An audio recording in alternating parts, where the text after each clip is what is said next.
right now we are criminalizing all the young people. We send soldiers, vanguard, so forth. They go and molest the locals. I haven't heard of such expeditions coming back with, say, pots of gold back to Bank of Ghana.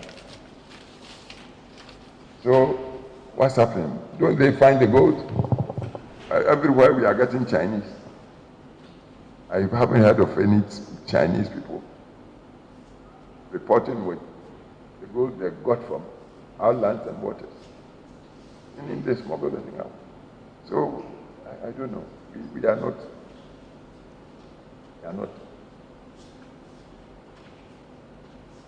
in what we must think of politics.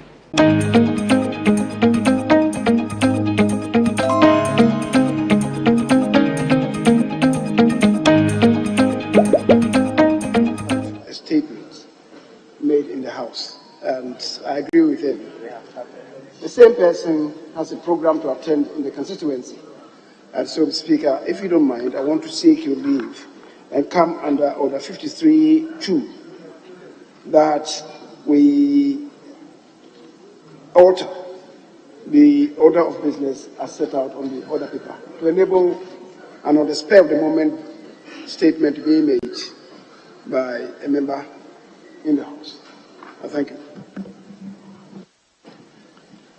Minority from bench. Mr. Speaker, I don't have the honor of participating in discussions at conclave, but certainly, as leader, I've requested there's no objection if it finds favor with you, Mr. Speaker. Thank you. Honourable members, we will accordingly vary the order of business as stated on the order paper for today and move to item 7, which is statements, to enable the honourable member for South Tong to present a statement to the House. Yes, honourable member, you may do so now. Thank you, Mr. Speaker. Mr. Speaker, I rise to make this urgent public statement in congratulating the gallant Black Stars, even in defeat, for being able to hold their opponent, the Portugal team, to a 3-2 scoreline. That's 3 for Portugal and 2 for Ghana.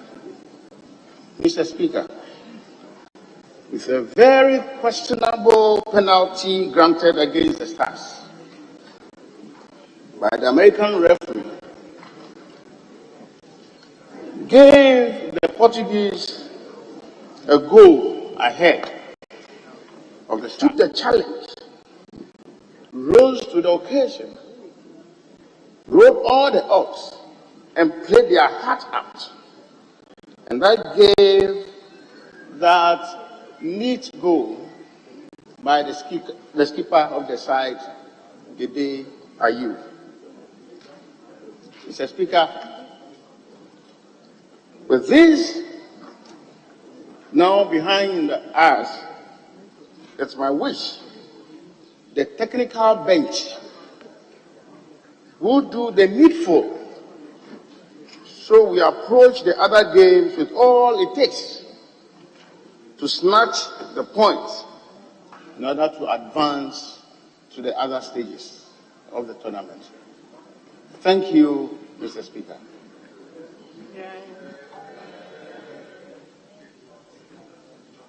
Honourable members, I'm guided by leadership to take 2 from each side of the political divide. And so, my right hand, yes, former chairman of the Committee on Youth and Sports, former Minister of Youth and Sports. Now, I don't know which committee you chair. Ranking member. Yes. Yeah, thank you, Right Honourable Speaker, for the opportunity to add my voice to the statement even made by my colleague. Mr. Speaker, the Black Stars yesterday indeed put up a sterling performance for Africa and for Ghana, or for blacks across the world. Mr. Speaker, the game demonstrated all the three departments of football. Solid defense, we saw it, very solid defense. A very effective, strong midfield, we saw it for the Black Stars.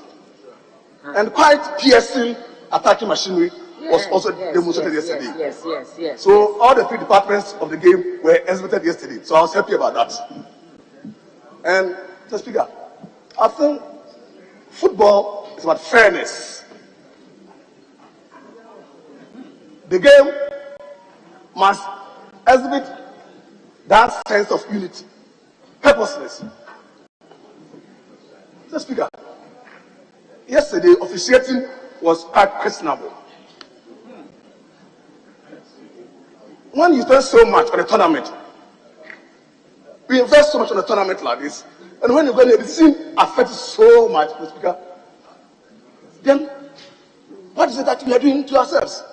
That each country spends so much in order to have a fair game, a game that refereeing will be on point, that refereeing will be acceptable to all of us. But when you go and a decision is taken against you, and affects your progress, I think that's where all of us are worried about what happened yesterday.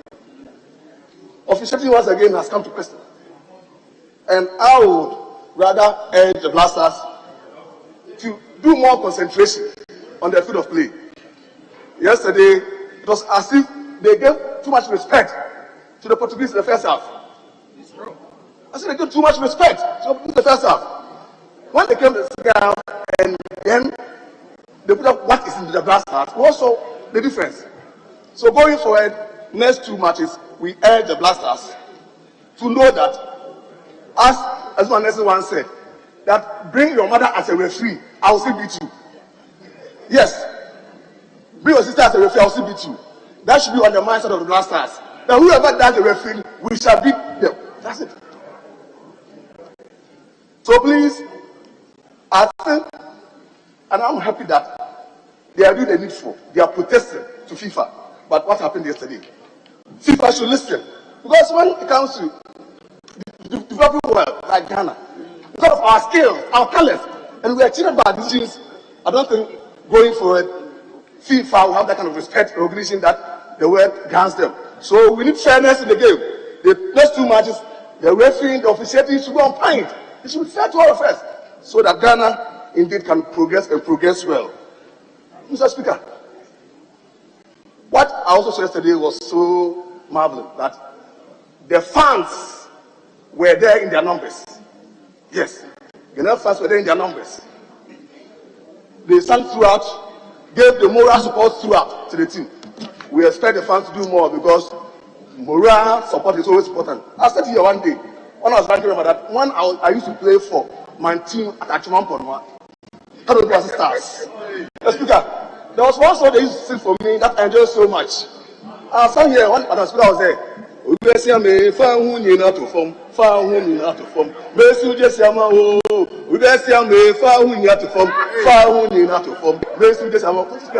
what motivates players. When the fan is there, they give out their best. So please give them the fans, support them, all the songs, and they do their best. Thank you, the Speaker.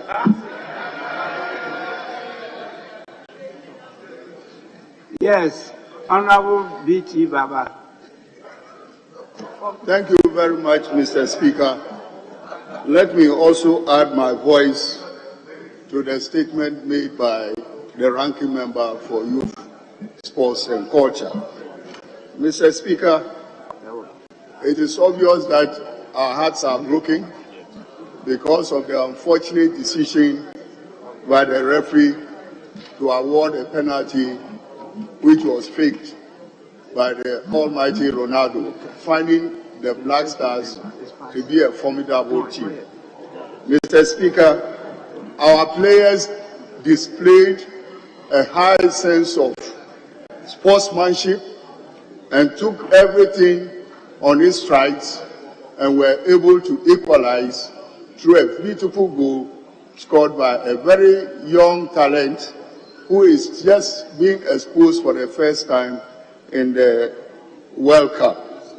Mr. Speaker, I believe that we have a very young, talented squad, and by statistics, averagely, the Black Stars are the youngest crop of players to be assembled at the World Cup. This should give us the hope that we have a team for the future. So I want to urge the players and the technical handlers that they should put this defeat behind them and for them to look forward for the next two matches, which are very crucial for our qualification.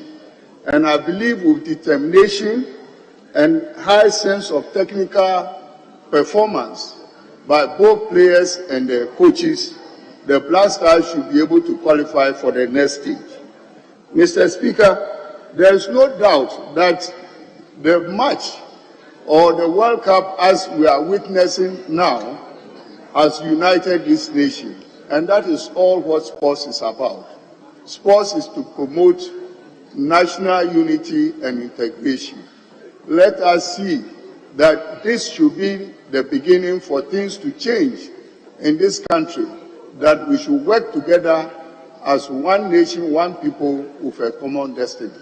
Mr. Speaker, with these few words, I want to thank you for giving me the opportunity to contribute to the statement. Thank you very much, Mr. Speaker.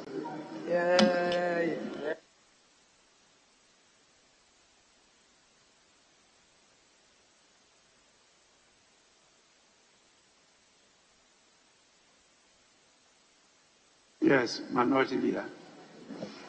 Mr. Speaker, I was wondering whether the young honorable lady standing over there was on her feet to contribute.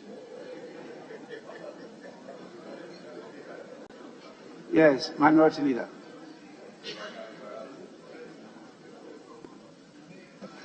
Mr. Speaker, let me thank you for the opportunity to contribute to the statement, and in doing so to commend the maker of the statement, the Honorable Ranking Member for Youth and Sports, the Honorable Wyoming, for his courage.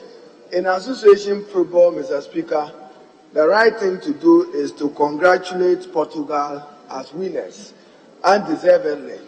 They don't deserve the victory because we're robbed of our victory, Mr. Speaker, by poor officiating.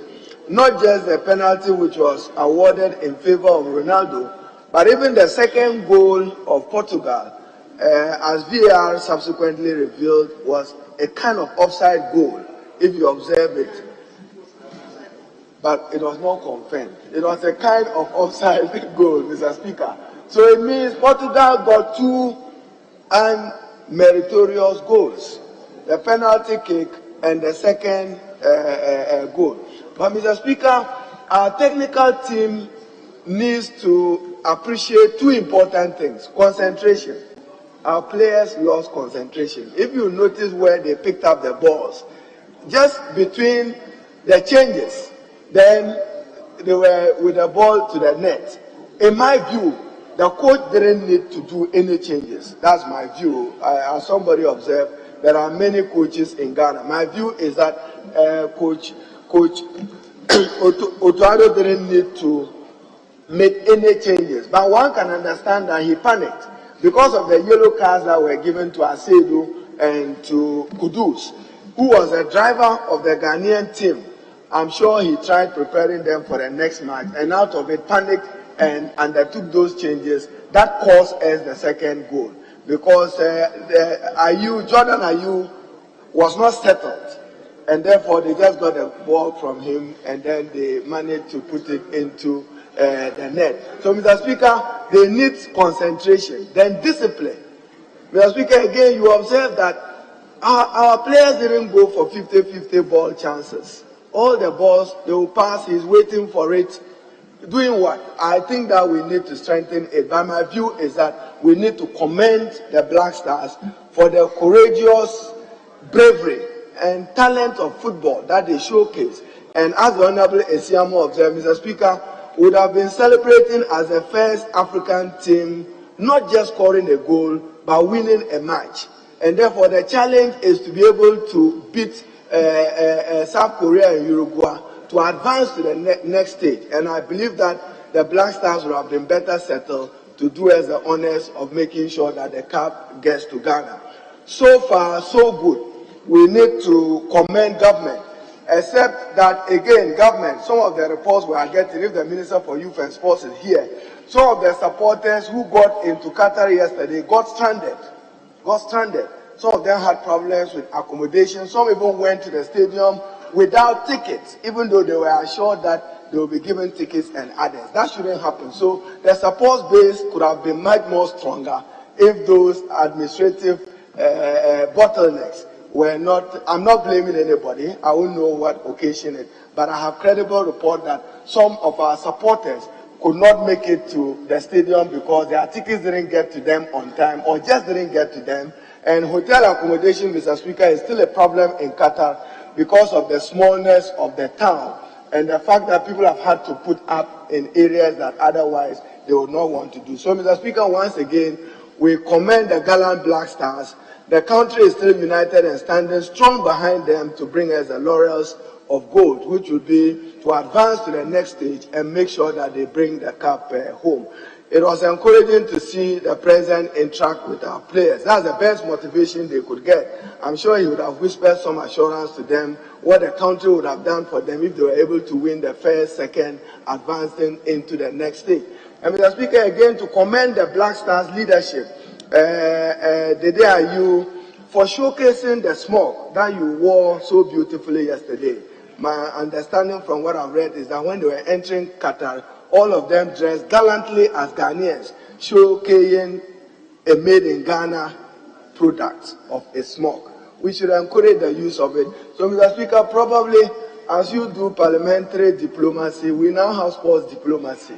How we do it, probably, we all could learn to see how we use football, which unites this country. But, Mr. Speaker, we can be very, very proud of the performance of the Black Stars, and we should encourage them. If they are able to win their next two matches, we still have the opportunity to qualify to the next stage. So all the best to the gallant Black Stars. And then those other administrative issues, the Honorable Minister for Youth and Sports and the leadership of the GFA must urgently move in to support Ghanaian citizens and supporters in Qatar who are kind of stranded and have some difficulties with accommodation and related matters accessing the soccer stadium. I thank you, Mr. Speaker. Speaker, let me also commend the maker of the statement for this, on the spur of the moment, encouragement to the Black Stars. Speaker, we must congratulate the team for the quality of game and indeed for the sheer bravado that you displayed yesterday. The first half display indicated that we have a very gritty defense, and indeed they were able to soak all the pressure that Portugal unleashed on them. The second half was very explosive, 5 goals in just one half. Mr. Speaker, perhaps is the best second half display or second half performance thus far in the World Cup tournament. The penalty awarded to Portugal was indeed questionable, and if we are to be blunt, most undeserved. Ghana indeed lost to the referee and not to Portugal. We lost to the referee, not to Portugal. Mr. Speaker, in such instances, the VAR, the video assisted referee, will be resorted to. Who were manning the VAR system such that the referee was not prompted? Because clearly the two players went for the ball and they touched the 2 feet from the two players, touched the ball, almost at the same time. There was no tangle. So how come did the referee whistle for a penalty against Black Stars, and the people manning the VAR system did not prompt the referee? Who were the people who were manning the VAR system? Or was it a conspiracy against Africa? The Speaker, the temptation to arrive at this conclusion really is there for everybody.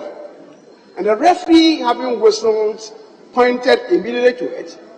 The captain of our Black Stars rushed to him to complain, to avail himself of it. He refused. Was it a conspiracy against Africa? The Speaker, I think that is something that we must stand by, protest against the refereeing, such that this referee should not accorded any space to further what injustice that he inflicted on the Black Stars. Again, the Speaker, the minority leader has spoken to the explanation provided by the President. I think it was very timeless. We must commend it. And those other deficits, the administrative deficits, should be attended to in respect of the supporters who went there. Mr. Speaker, I part ways with the minority leader when he says that changes ought not to have been effected.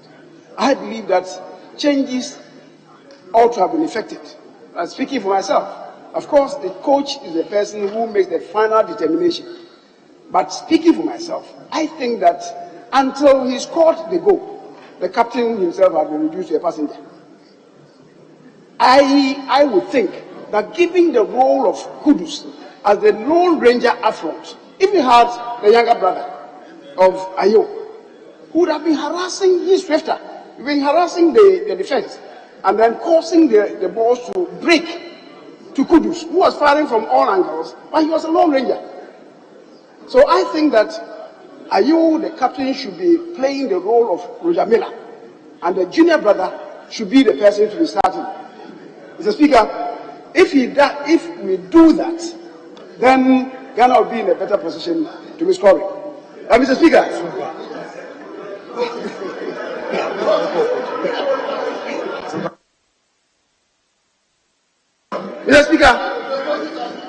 Mr. Speaker, concentration and discipline certainly are required on the part of the players, because whilst we're in the mood of celebrating, the ball slipped and then the second goal got scored. But the second goal, as has been shown by the VAR itself, was questionable. The man was about a foot offside, and that goal ought not to have been allowed. So it was a huge injustice to us, and I think that the worst result ought to have been a drawn game, and that would even have saved the head of Portugal. Indeed, in tactics, we have shown them in tactical play. So, Mr. Speaker, I believe we can advance. My only slight worry has to do with the release of balls from the goalkeeper. Mr. Speaker, at the point we all had our hearts in our mouth. When we release the balls to the defense players, who are not really gifted to hanging on the ball for quite a long time, and then the balls will be taken away from them. I don't know why they were doing that. The goalkeeper should now advance to, releasing the ball to the midfield, not to the defense. Mr. Speaker, we should know that the Koreans are swifter than the Portuguese. If they take the ball from us in our own 18 yards, Mr. Speaker, disaster may strike. We need to encourage the goalkeeper to release the balls further upfield, not in the box of the defense. Mr. Speaker, we must wish them well. God, I hope to God that we'll be able to advance further. I think that we will be able to advance. We should be able to beat Korea, and also as for Uruguay, Mr. Speaker, we should be able to take them to the slaughterhouse and slaughter them. They are an aging team. Uruguay, they are an aging team. We should be able to beat them and advance to the next stage. Mr. Speaker, thank you very much.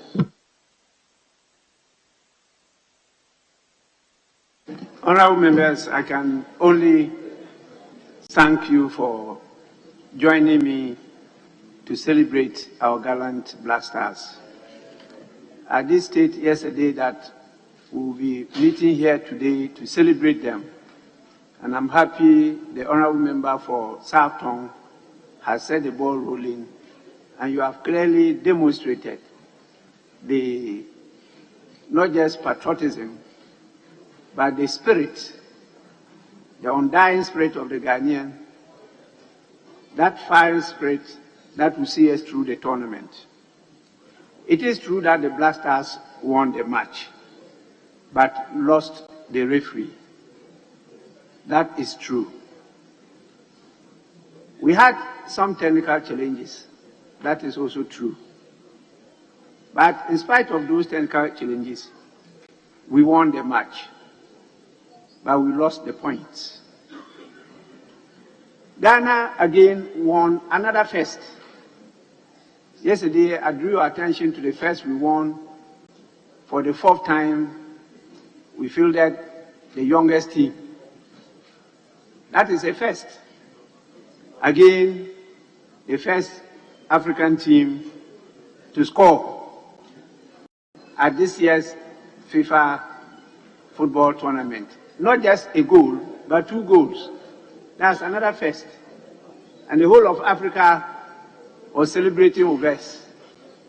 And what we just stated is what is being discussed, not only in Africa, in the whole world. We really won the match. And I think that our technical team will take and do the necessary thing for this not to be repeated. Clearly, from the statement that you made, Ghana abounds with so many coaches that we always have to look within. We are self-reliant. We don't have to look outside to get coaches. Even in Parliament, we have so many coaches here. And they have demonstrated it, one by one, ended by the majority leader himself. We have so many coaches here, but truly the technical challenges were also very manifest. And it's important we tell the technical team to go all out. There is no team that is better than the Ghana team at this tournament. And so that kind of respect that was given to them was totally undeserving. It was undeserving. And I think that the next match, they should go all out. I assure them that we are with them, soul and body. And we do all we can to make sure that we advance further than we have ever done. The highest was at South Africa. We'll go beyond that. And as I keep on saying, what God cannot do does not exist.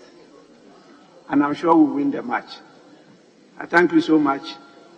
I've just been informed that another member has a very urgent statement to make. A copy has been passed on to me, and the statement stands in the name of the Honorable Minister for Fisheries and Aquaculture Development, Honorable Mavis Hawa Kumsin. I think you can make your statement now. It's a statement, so she can make it where she is now. Please, this is not part of the duty of a deputy majority leader. Honorable Minister, just make your statement where you are. Thank you, Mr. Speaker.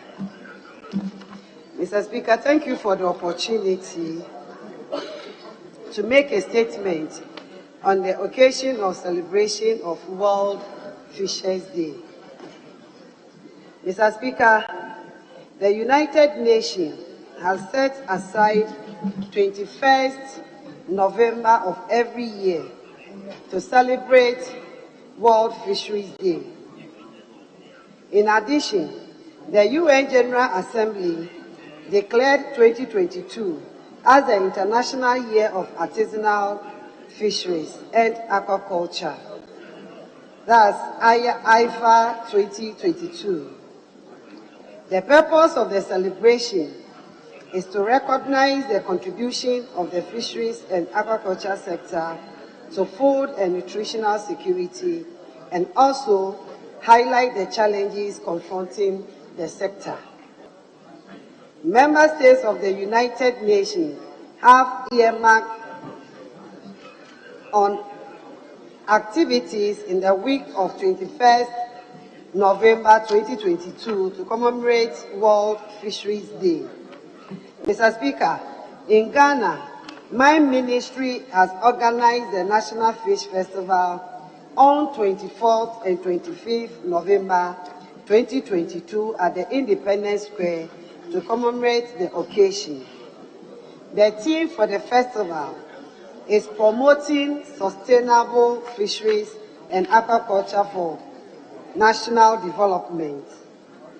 Mr. Speaker, the fisheries and aquaculture sector has the potential to contribute significantly to national development if the fisheries resources are managed sustainably. It is estimated that over 3 million people are employed along the fisheries and aquaculture value chain in Ghana. Fish production from capture fisheries and aquaculture in 2021 was 628,623 metric tons, and this contributes significantly to national food security.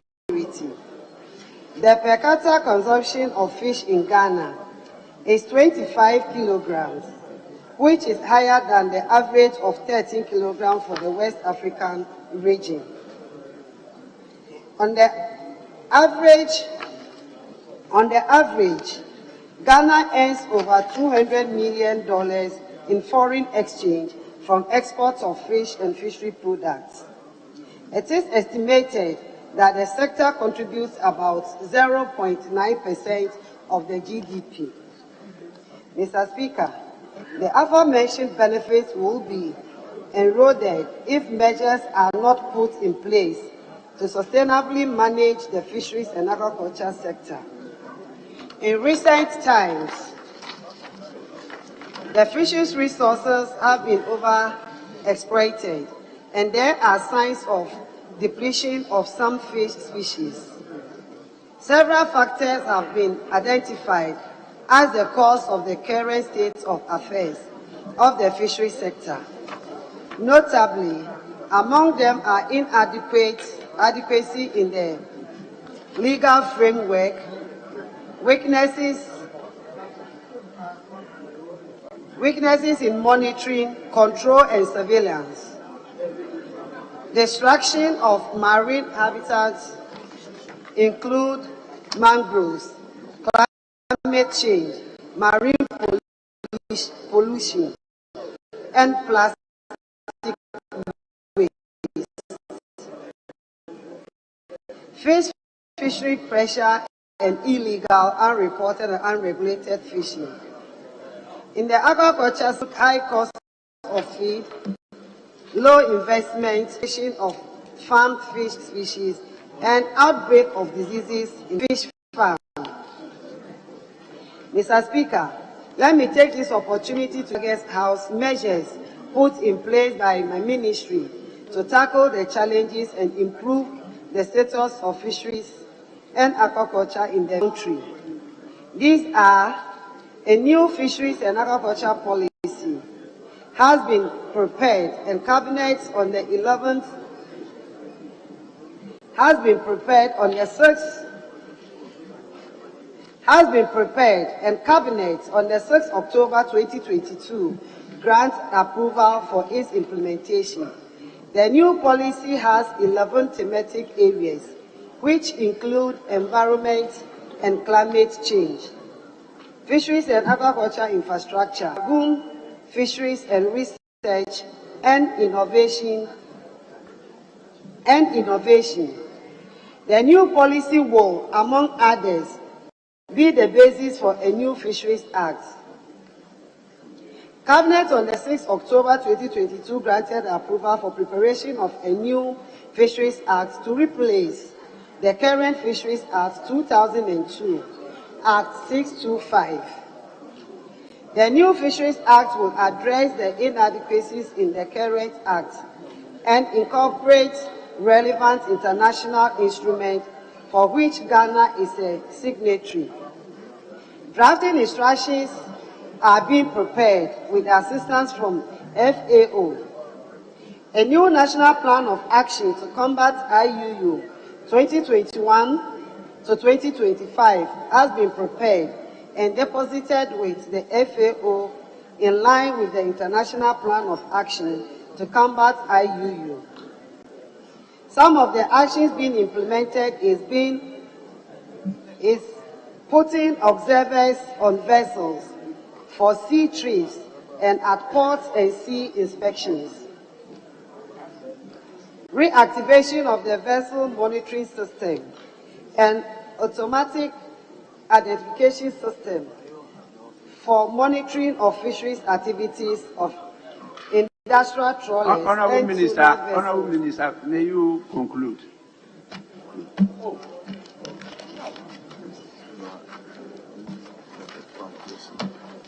If you don't know how, Mr. Speaker, I'll tell you how. Mr. Speaker, thank you.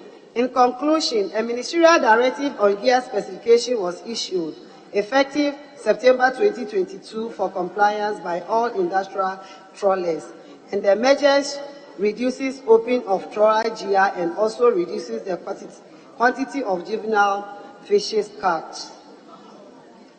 My ministry, in collaboration with the International Finance Corporation of the World Bank, organized the Aquaculture Investment Forum for stakeholders to sensitize fish farmers on how to source for funding. Thank you, Mr. Speaker, for the opportunity. Yes, honourable members, any comments? Yes, Deputy Majority Leader. Mr. Speaker, before the comments come, may I, Mr. Speaker, with your leave, seek again your leave for the Honourable Minister to apply for Hansa to capture the statement as though same was read viva voce in extenso, because you directed that she should conclude. So, Mr. Speaker, if it pleases you, she may want to apply. Yes. Leave granted. Yes. Mr. Speaker, I may want to apply on their behalf. Mr. Speaker, I may want to apply on their behalf since she has taken. Yes. Mr. Speaker, in view of the position taken, I hereby apply that the statement read by the Honourable Minister be captured by Hansa. Same was read in extenso by her. Thank you. Yes. It was read in extenso, and it should be so captured in its totality by the Hansard Department of Parliament. Honourable members, comments. Let me listen to the ranking member. Thank you very much, Mr. Speaker, for the opportunity to comment on the statement read by the Minister for Fisheries and Aquaculture. Mr. Speaker, it is important for all of us to contribute towards the management of our fishery resources, because it is a major source of food and it also employs about 10% of the Ghanaian population. Mr. Speaker, as the Minister rightly stated, fish consumption in Ghana is estimated around 25 kilograms per head, which is far above the West African average of 1.3 or 13 kilograms per head. And so there's the need for us to increase fish production in order to meet the increasing demand of our nation. Unfortunately, our fish production is far below our demand, and we spend a lot of money on the importation of fisheries fish to support what is produced locally. When you come to tuna production, Mr. Speaker, Ghana is the first in Africa, the largest producer of tuna in Africa, and the fourth globally. Unfortunately, because of our inability to manage the resources effectively, Ghana has been issued the second yellow card by the European Union. The Speaker, the meaning is that if we are not careful, seafood from Ghana will not be allowed to enter the European market. That underlines the need for all of us to come together to roll out mechanisms to manage our resources effectively. The Speaker, the maker of the statement mentioned close season as part of the measures to protect the juvenile fish. The Speaker, close seasons are very, very important.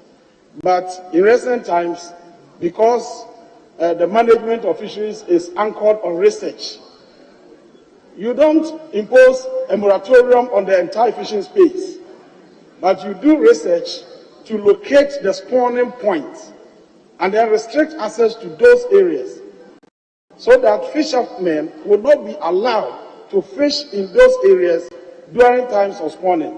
Unfortunately, in our case, we do not have the research vessel, and therefore we are in terms of our ability to research into these areas and to identify these spawning areas. Mr. Speaker, I recall somewhere in 2018, His Excellency the President made a promise to procure for this nation a research vessel. And the Minister also assured us at the committee level that plans were far advanced to get the research vessel procured. We think that it is an important intervention that must be made with all speed. Now, Mr. Speaker, we must also look at how we can protect the juvenile fish by looking at the gear policy. I agree with the Minister that the directive has been issued, but we have to be specific. What type of gear are we supposed to use? Because we need to use that type of gear that can protect the juveniles and ensure that only the mature fish is captured. Unfortunately, that is the difficulty we have. Because we don't have the policy, the fishers are allowed to use their own gears, and that also affects the protection of the juveniles. Another area that we need to look at critically is the recruitment of observers. The Fisheries Act provides that observers must be recruited by government. They are supposed to be government employees to monitor the activities of these fishers and then report to the ministry whether they are complying with the regulations or they are infringing upon them. Unfortunately, in practice, government is not recruiting the observers, but the ministry has some kind of arrangement with the fishers, under which they recruit the observers. So if you have a situation where the fishers are paying for those who are supposed to monitor them, obviously they are compromised already, and that will affect the entire monitoring process. And so there is the need for us to ensure that the law works. We implement what is contained in the law. And then we also have to deal with the issue of plastics. It's unfortunate that when they haul the nets and then they pull them, they have the impression that, oh, we have gotten a very heavy catch. But when they go through, 85% of their catch will be plastic waste. The dumping of plastic in our waters must stop immediately, and the ministry must roll out mechanisms to stop this. It is seriously affecting us. Another area that we must also look at is monitoring and supervision. Several pirate cases, pirate attacks on our waters. and they complain that our waters are no longer safe. It is just because we don't have enough resources to monitor these waters. So, Speaker, fisheries constitutes an important source of revenue to every nation, and we have to make available resources to make sure that we make the waters secure. Another important point has to do with the artisanal fisheries. That is where sustainability is most important. Mr. Speaker, as we speak, our water space is fully occupied beyond what has been provided. We have more than 14,000 canoes. Meanwhile, the scientists argue that our water space is able to carry just 9,000 canoes. And we don't have the political will to reduce the number. And this is seriously having a toll, a debilitating effect on our fishery resources. And that is why we have exhausted some of the species that we have in our waters. And this has been a concern to the international community, and we must be worried about it. Because when you talk about sustainability, we are talking about implementing policies that will ensure that those of us living today will enjoy from those resources, and then also protect it for generations unborn to come and benefit. But it appears that our generation is consumed with greed, and we are consuming everything without thinking about the upcoming generation. And that is something we must look at. Once you are bent on protecting the resource, you must demonstrate that political will to roll out mechanisms to sanitize. If the number is above what is required, Minister, act now. You cannot come and talk about policies. Yes, we have had several of these programs, but yet we are unable to achieve our targets. And whenever we engage our colleagues in other countries, the impression is created that we are not doing well in this country. But we are endowed with the resources. The only challenge we have is our inability to manage it as expected of us. On this note, it is important that we set aside this day and then celebrate. But it's a day for us to brainstorm and to come out with policies that will arrest the situation and restore the value of our fishery resources. On this note, Mr. Speaker, I'm grateful for the opportunity. Thank you. Honourable members, may you, with your kind indulgence, let us move on to the order of business. We have a lot of questions today, and I think what the ranking member and the minister has done is enough to recognize the day. So we'll move on to item 4, so that we can now deal with correction of votes and proceedings and official reports.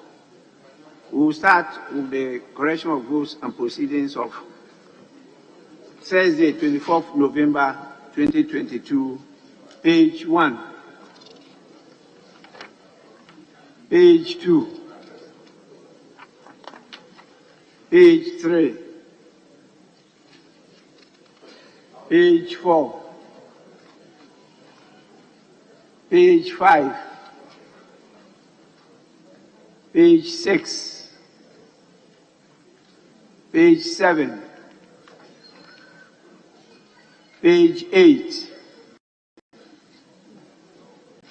page 9, page 10.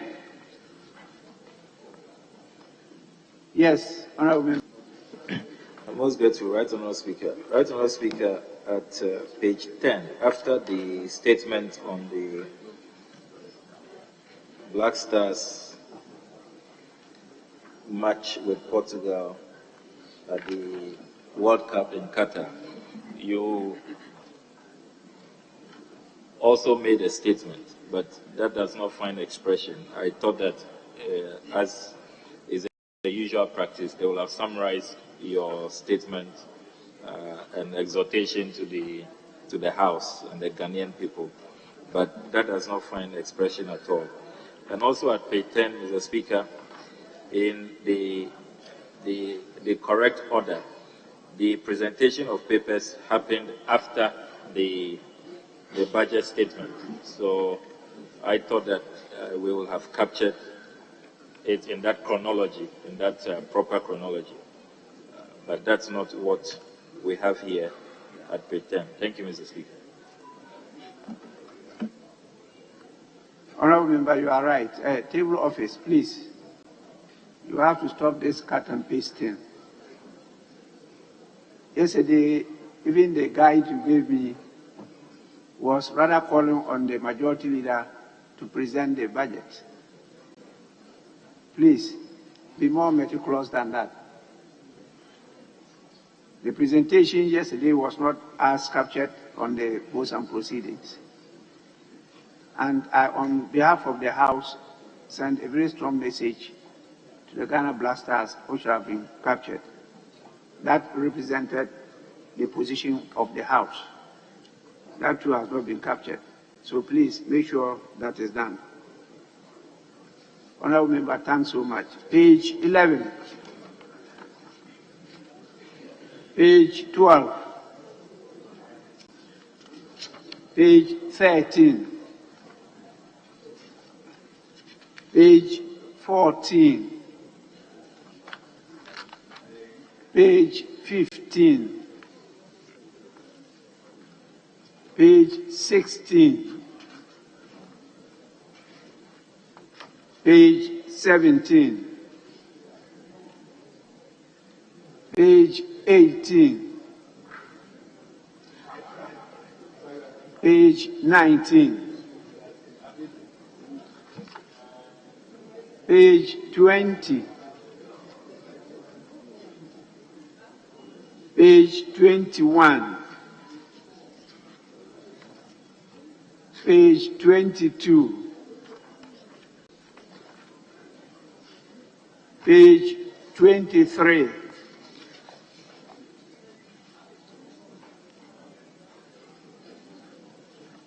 Honourable members, in the absence of any further corrections, the votes and proceedings of Thursday, 24th November 2022 are hereby adopted as a true record of proceedings. Honourable members, we now move to item 5, business statement for the Safe Week. Chairman, Business Committee. Mr. Speaker, the chair of the Business Committee is unavoidably absent. If it will please you, I may want to present it on his behalf as his vice chair. Yes, Minority Leader. Mr. Speaker, I was about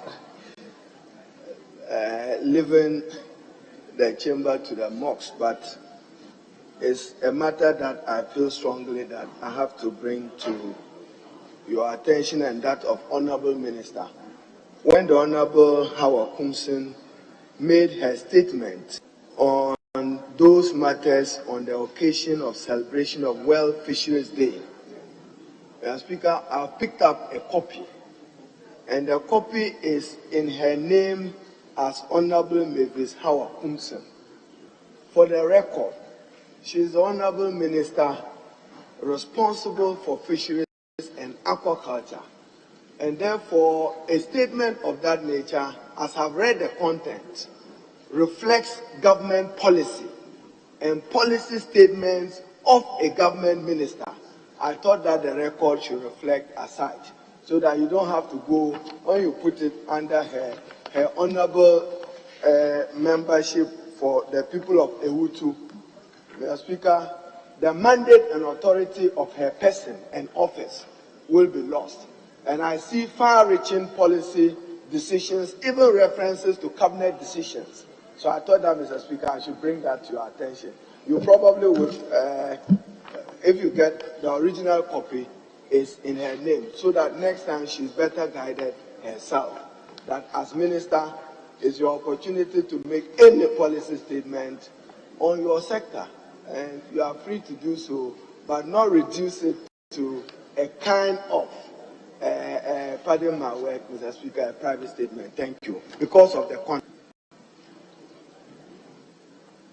Yes, Deputy Majority Leader. Mr. Speaker, save that equity will look at substance and not form. The supposed errors can easily be cured. Yeah, you are saying that it was on her personal letterhead. Yes, and I'm saying that the substance of it reflects the sentiment you express. So, but that notwithstanding, Mr. Speaker, we take it that in future it has to be on her official letterhead. I actually allowed the minority leader because of the position as minority leader. He leads the whole minority group. But the copy of the statement that I have, even though it's headed or printed on the letterhead of the minister, it says statement by Honorable Mavis Hawa Kumsin, Minister for Fisheries and Aquaculture Development, and MP for Ewutu Senior East, on the occasion of celebration of World Fisheries Day. So she opted to make a statement, not in the form of a policy statement, which she is allowed to do, but it's her decision. So decided to come for her to celebrate the day. The intention was actually not to come for a policy statement, but the contents captures some parts of policy. But that is her choice. And that is why I allowed the ranking member to also go into issues of policy because of the contents of the statement. But as to whether she must come by a policy statement, it's not for us to decide. It's for the minister to do so. And she decided to come by just an ordinary statement to celebrate and recognize the day. So that is how it was admitted. The main issue is that actually you were out of order because we had gone far beyond that one. And then you took us backwards. But you are a big man in the house, so I had to listen to you. Minority Leader. I used to say I was the alternative president when I was Minority Leader. In the parliamentary system, the leader of the opposition is the alternate to the Prime Minister. And His Excellency President Kufuor used to doubt it, but I insisted. Yes, so you can now go on.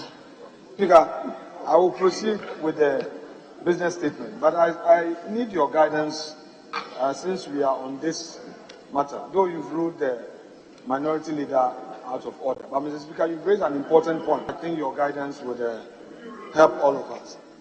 Mr. Speaker, when she made her application, I had intimated that she could come into the dispatch box. She said she could still make it there. Mr. Speaker, is it the case that if a minister of state is making a statement on government policy or a policy regarding her ministry, he or she could be at a sitting place and does not necessarily need to come into the dispatch box? Or that if it is a government policy, it is mandatory to come to the dispatch box? I just want your guidance, Mr. Speaker. You are well endowed with the rules. Actually, it depends on the system. It depends on the system, whether you are dealing with the parliamentary system or the presidential system. And it also depends on the practice of the House. We've not actually established any convention in this matter. It's a matter of choice. But I could see beyond your request that you wanted her to come to the dispatch box for some other reasons. And so I overruled you and insisted she should do it at her seat. And I can tell you later on the reasons why I did so, And I was really justified. I had very good reasons for allowing her to do so because she felt more comfortable and at home in her seat than coming to the dispatch box. Because the speech was quite lengthy, that is why I called on her to conclude. And as you rightly did, the rest were captured on the official reporting by the Hansard department. So let's move on with the statement of the business for the next week.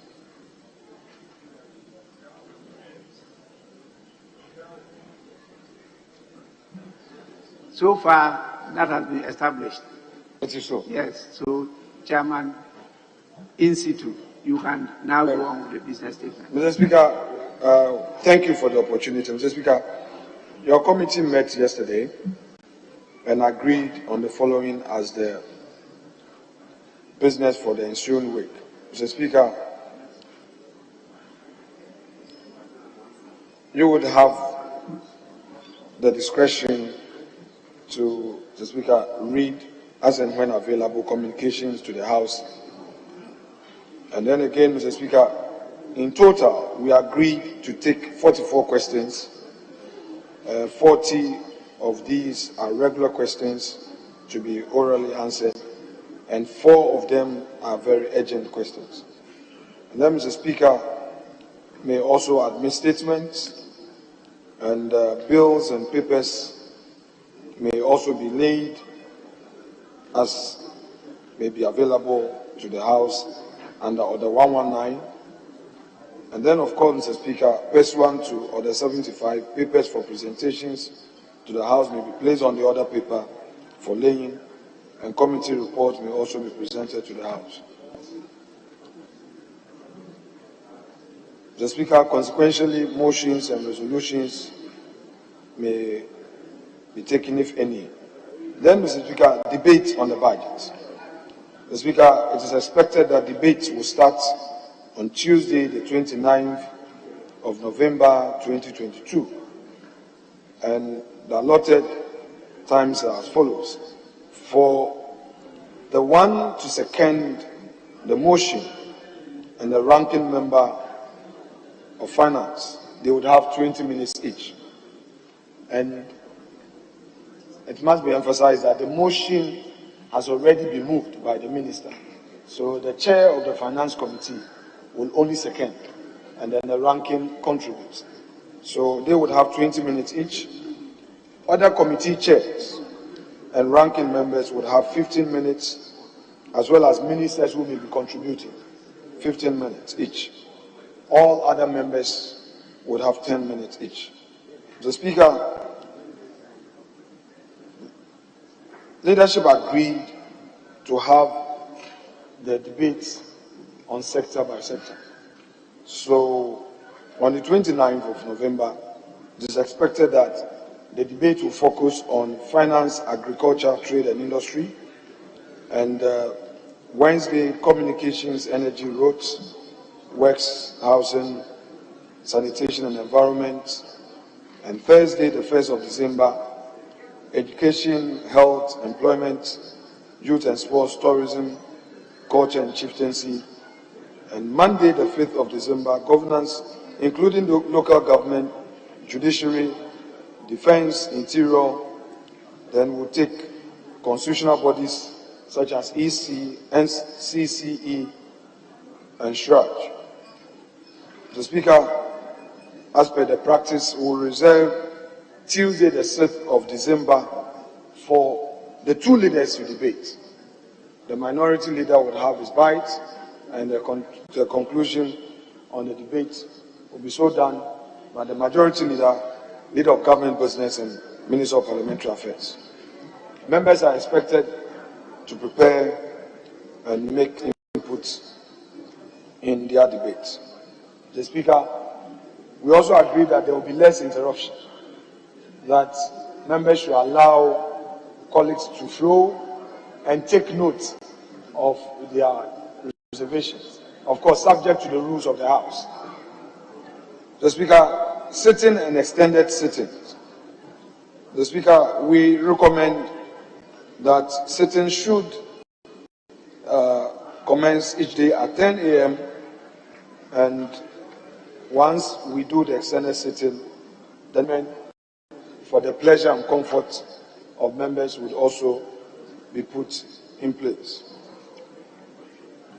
The Speaker, your committee also reiterates that because of the time limit for Parliament to consider all of these, we implore the various sector agencies and ministries to bring their estimates to us on time and then to enable members properly steady make input for final consideration during the appropriation. The Speaker, again, will remind members that today is a reporting time for the post-budget workshop at the Vortex Serene Hotel in Poole. Sufficient accommodation arrangements. Honorable Deputy Majority Leader, the second Deputy Speaker to take the chair. Very well.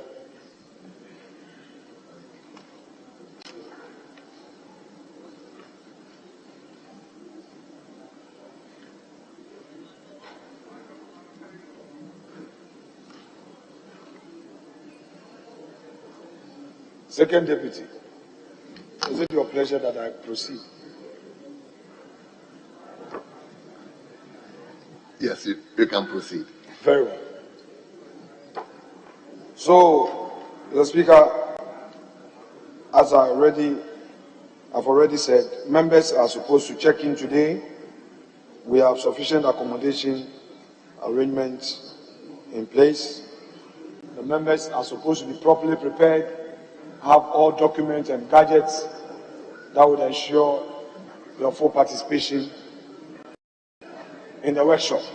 You know what it takes.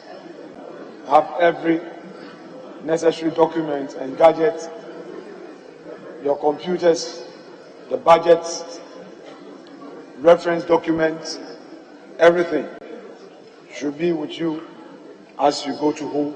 The Speaker, we're supposed to stay there till Monday and after breakfast we depart. So, Speaker,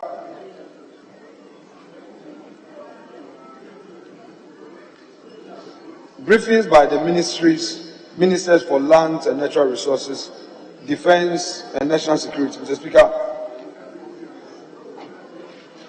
we have had consultations with these ministers, and then as we firm up the dates, members will be duly informed. Mr. Speaker, of course, 2nd December is a statutory holiday, it's National Farmers' Day. It is therefore expected that members will go to their constituents and observe the day. Mr. Speaker, I attach here too a 9-page document which outlines the schedule or the order of activity for the ensuing week. Having done so, and without more, Mr. Speaker, I move that in accordance with Order 162 and 53 of the rules of this House, this business statement be adopted. Suffice to add, Mr. Speaker, there is no requirement in our rules for this to be seconded or to be debated. Members must take note. I thank you, Mr. Speaker. Yes, honourable members, the Deputy Chairman for the business statement has read to us the program for the ensuing week. It is for the consideration of the House, so if there's any member who has any issue or contribution to make, this is the time. And I've cited Honourable Member for Northtown to begin with. So, Honourable Member, let's hear you. Thank you very much, Honourable Speaker. I'm grateful for the opportunity.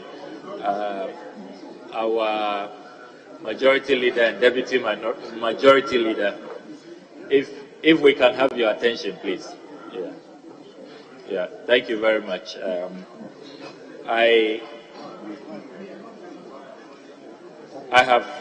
have four quick matters to raise following from the presentation of the business statement.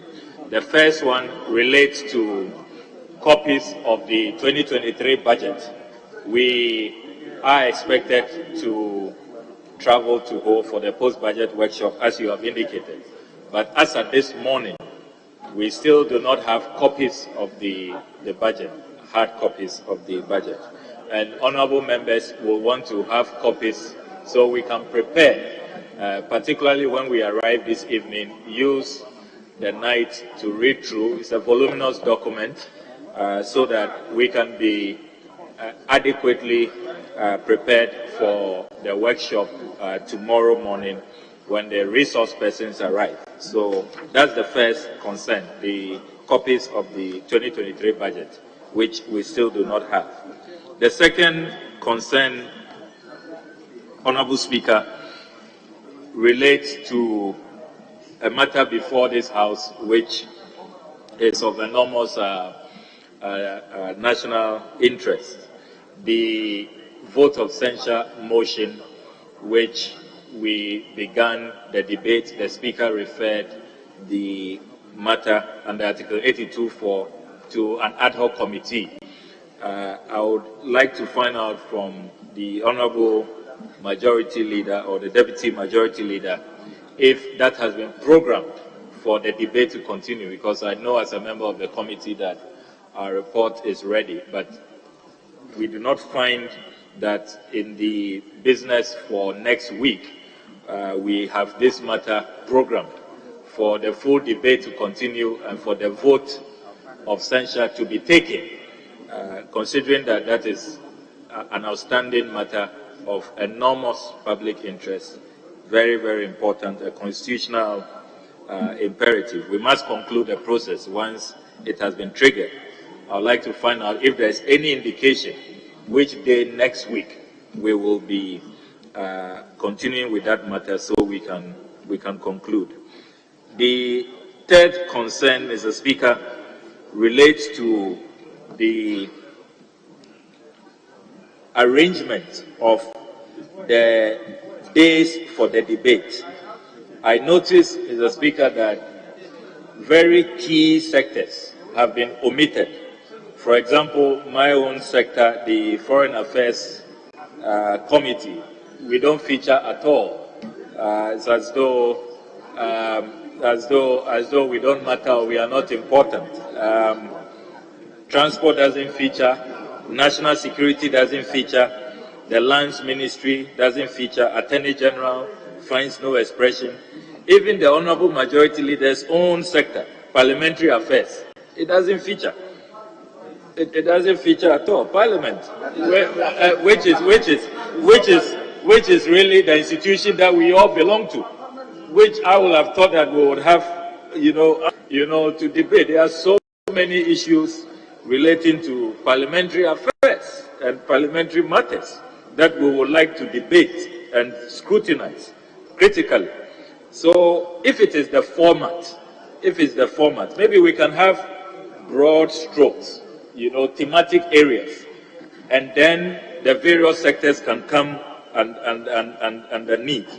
But the way it's been captured here, I'm afraid we will leave out so many critical sectors, including our own institution, Parliament, Foreign Affairs, Attorney General's Department, national security, and all of that. And these are very, very, very important issues, and they don't find reflection. Tuesday, we have Finance, Agriculture, Trade and Industry. Wednesday, 30th, we have Communications, Energy, Roads, Works and Housing, Sanitation and Environment. Thursday, 1st December, Education, Health, Employment, Youth and Sports Tourism. Maybe we can look at a thematic representation, probably governance, like we are considering to do on Monday the 5th, and then we populate it. We can look at infrastructure, we can look at local government and sanitation environment. So I'm afraid the way it's been done here, we'll be leaving out so many, and I'm sure that honorable members are prepared, willing, and available to debate. They all want to participate. So we should open up the space so that many more of our colleagues can participate. Finally, Mr. Speaker, the fourth matter I want to raise for clarity. I noticed that we are sitting on Monday, the 5th of December, but that is where it ends. And nothing is said about the ensuing Mondays.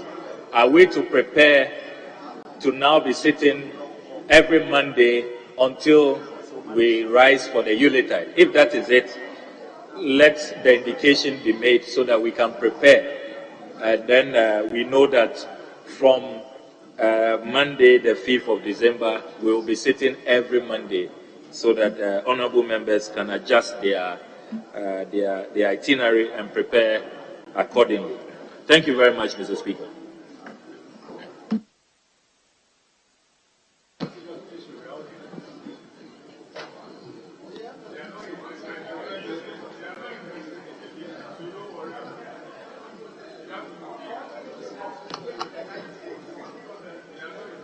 Well. Let me go to Reverend, the lady, Honorable. Yes. Thank you, Mr. Speaker, for the opportunity. Mr. Speaker, under the various sectors that have been listed to debate, this is a very important sector, which is the social sector. And under the social sector, Mr. Speaker, I expected the leadership to include the Ministry of Gender, Children and Social Protection in the debate. It's a very important ministry under social sector.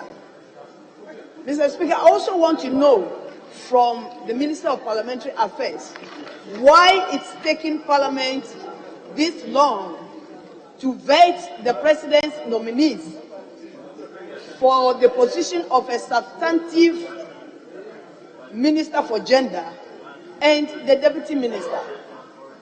It's over 2 months now that they were nominated by the President, so I see no reason why Parliament is not vetting them to take up the position for the substantive Minister for Gender and the Deputy. Thank you, Mr. Speaker. Thank you. Yes. Let me come to Eric. Champon, kindly go to your seat.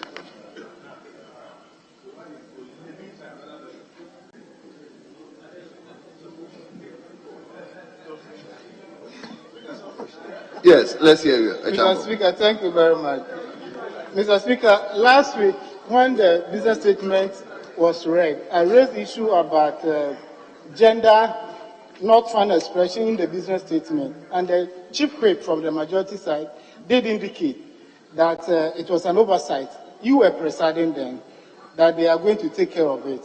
But looking at the debate schedule, so I can't find gender in there, meaning nobody is going to speak on gender, which is very critical for our development, especially the times that we find ourselves. So I don't know if the deputy leader, honorable leader, Katie, you are distracted. You are distracted. You are distracted. You are distracted. So, leader, my point is, last week, I did raise the issue about gender not found expression in the business statement. And the chief whip did promise that it was an oversight, so they will deal with it. But looking at the schedule you're giving as the debate schedule, gender ministry, there's no debate on gender. So if we can take that one on board, so that, and then the second one, Mr. Speaker, we are told that we are to report this evening at voter serene. Normally, members will be giving indication as to which hotel they'll be lodging. but nobody is communicating to us. And it's not fair for members. All of us will go converge at one particular place. The kind of confusion, it can take more than 2 to 3 hours before members are given their rooms, and some will be told go to this hotel and the rest. Yes. Members will get to Ho already tired. So please, before we get to Ho, give us the indication if they are going to chances, if they are going to voter hearing, so that members will go prepared. We don't want any surprises neither. Yeah. So that we'll drive straight to our hotels. Thank you very much. Yeah. You want to respond to this? Okay. Honourable members, I'll come back. So let's allow the deputy leader to respond to the area concerns.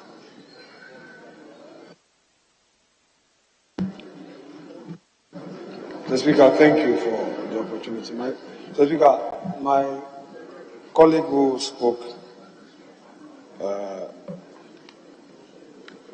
just raised the issue of accommodation. Please, I shall refer him to the business statement. I shall refer him to the business statement which was circulated, of which he has a copy.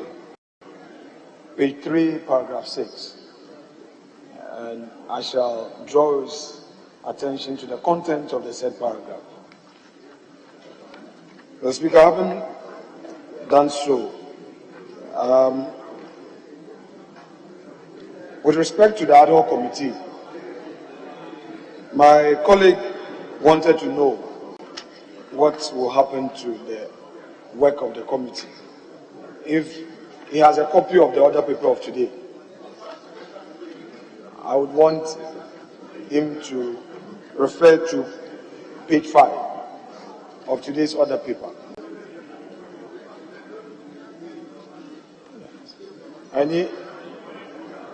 No. So what I'm saying is that it has to be named, and then we know the procedural imperative. So it's consequential. That's the point I want to make. It's consequential if you read, if you come to page 1 of the business statement. Page 1 of the business statement, paragraph 2C. Paragraph 2C. It is there. The Speaker, he also wanted to know about whether the subsequent Mondays after the ensuing Monday, they will be sitting. Business statement is for the ensuing week's business. So we cannot arrange business for 2 weeks. So we said for the ensuing week. So in the ensuing week, Monday. So we are unable to tell you that subsequent Mondays after ensuing week we will be sitting. That will be outside our mandate. Yes, Mr. Speaker. Mr. Speaker, the copies of the budget, of course, it would be made available for members to prepare. I thank you. I've responded. Very well. So I'll come to Honorable Barry Bamboy. Thank you, Mr. Speaker. I have just 3 issues. The first one is item 8 on today's order paper. If you go back to last week, it was also captured on the same business paper, item 8, which talks about briefing by the ministers for lands and natural resources, defense and national security. This is a very important issue that the business committee brought up. And for it to be taking us more than 2 weeks for our own ministers to come and brief us on such a serious matter, Mr. Speaker, it's a serious concern. Some of us have these kind of activities happening in our constituency.